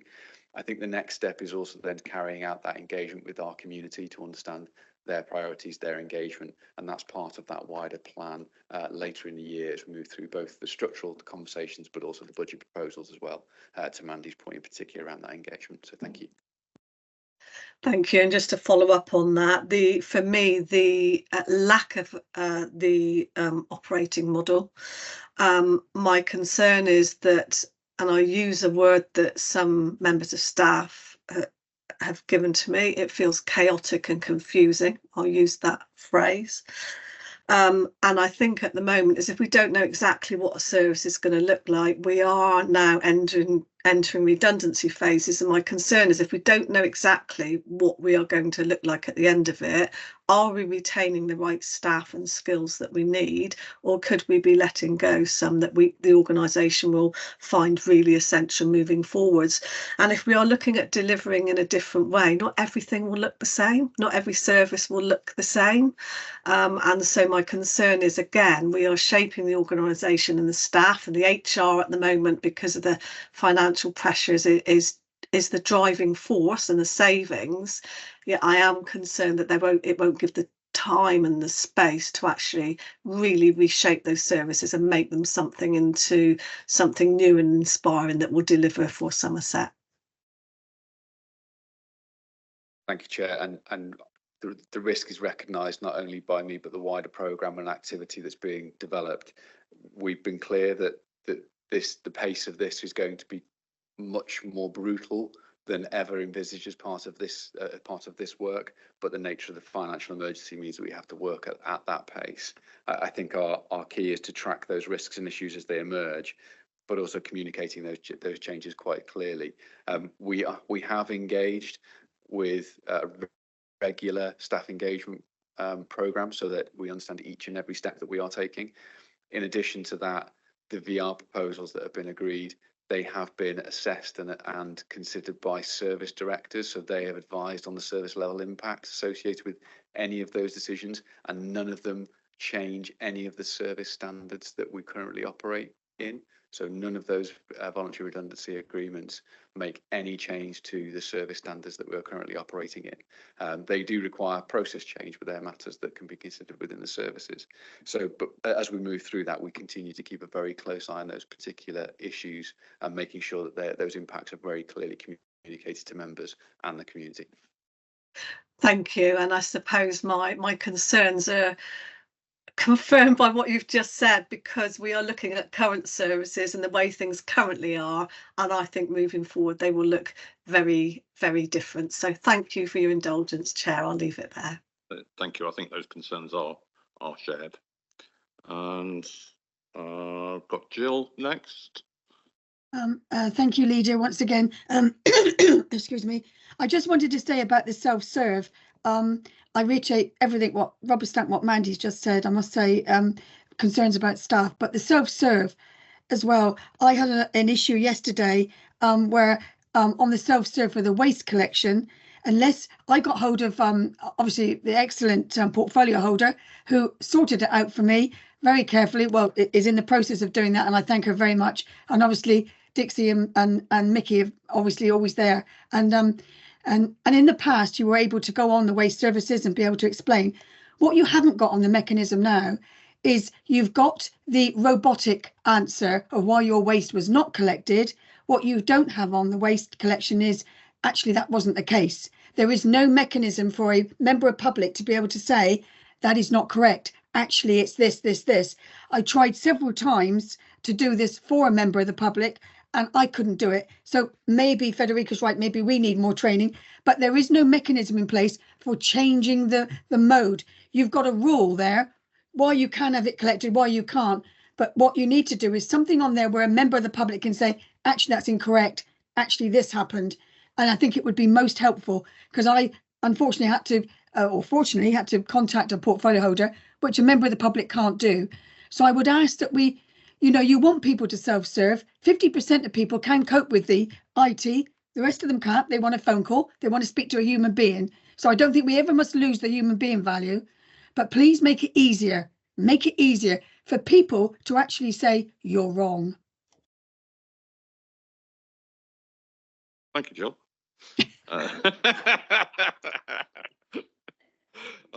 Can I assure you that with my mobile phone number on the council's website, some remarkable people do think that ringing the leader will get some remarkable things done at random intervals. It is always a pleasure to hear from our residents about our services firsthand. Mickey, would you be able to take that one up?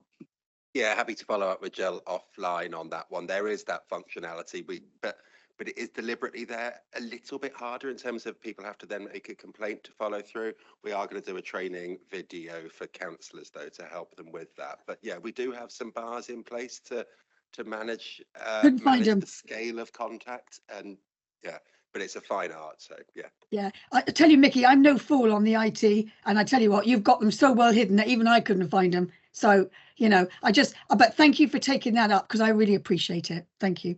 And thank you for the feedback. It's without it we couldn't improve, could we? Thank you. And Councillor Fothergill.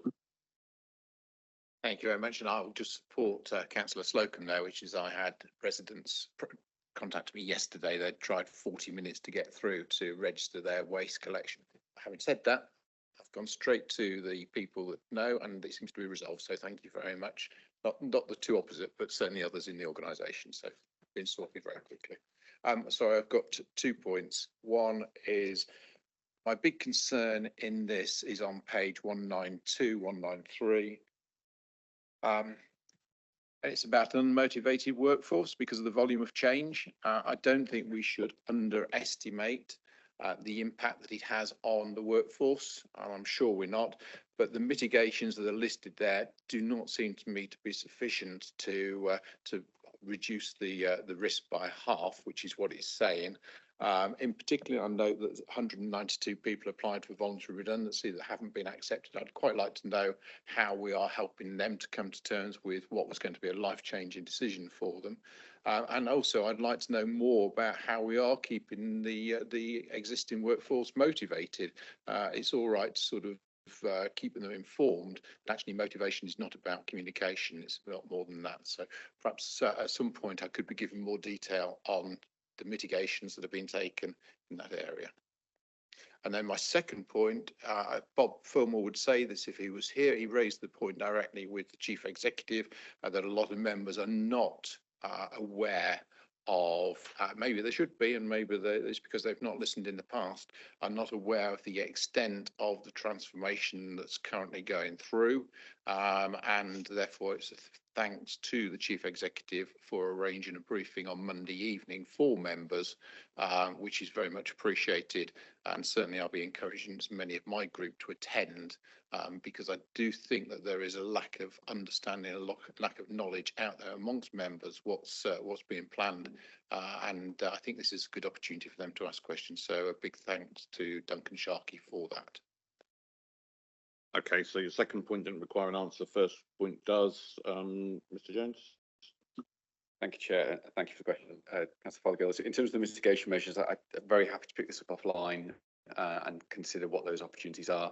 They are developing, so it's not just about what we're doing in terms of supporting those people that are potentially exiting the organisation, but also making sure we're supporting the staff with setting out our visions and values, and that target operating model will be key to effectively setting out what we are doing around here. So there is an inevitable gap between those 2 points, but it's absolutely the right concern around that motivated workforce, and one of the key items we'll cover. And I'm happy to pick it up offline, but also bring it back to consideration for scrutiny and executive, so that you can be assured of that as well.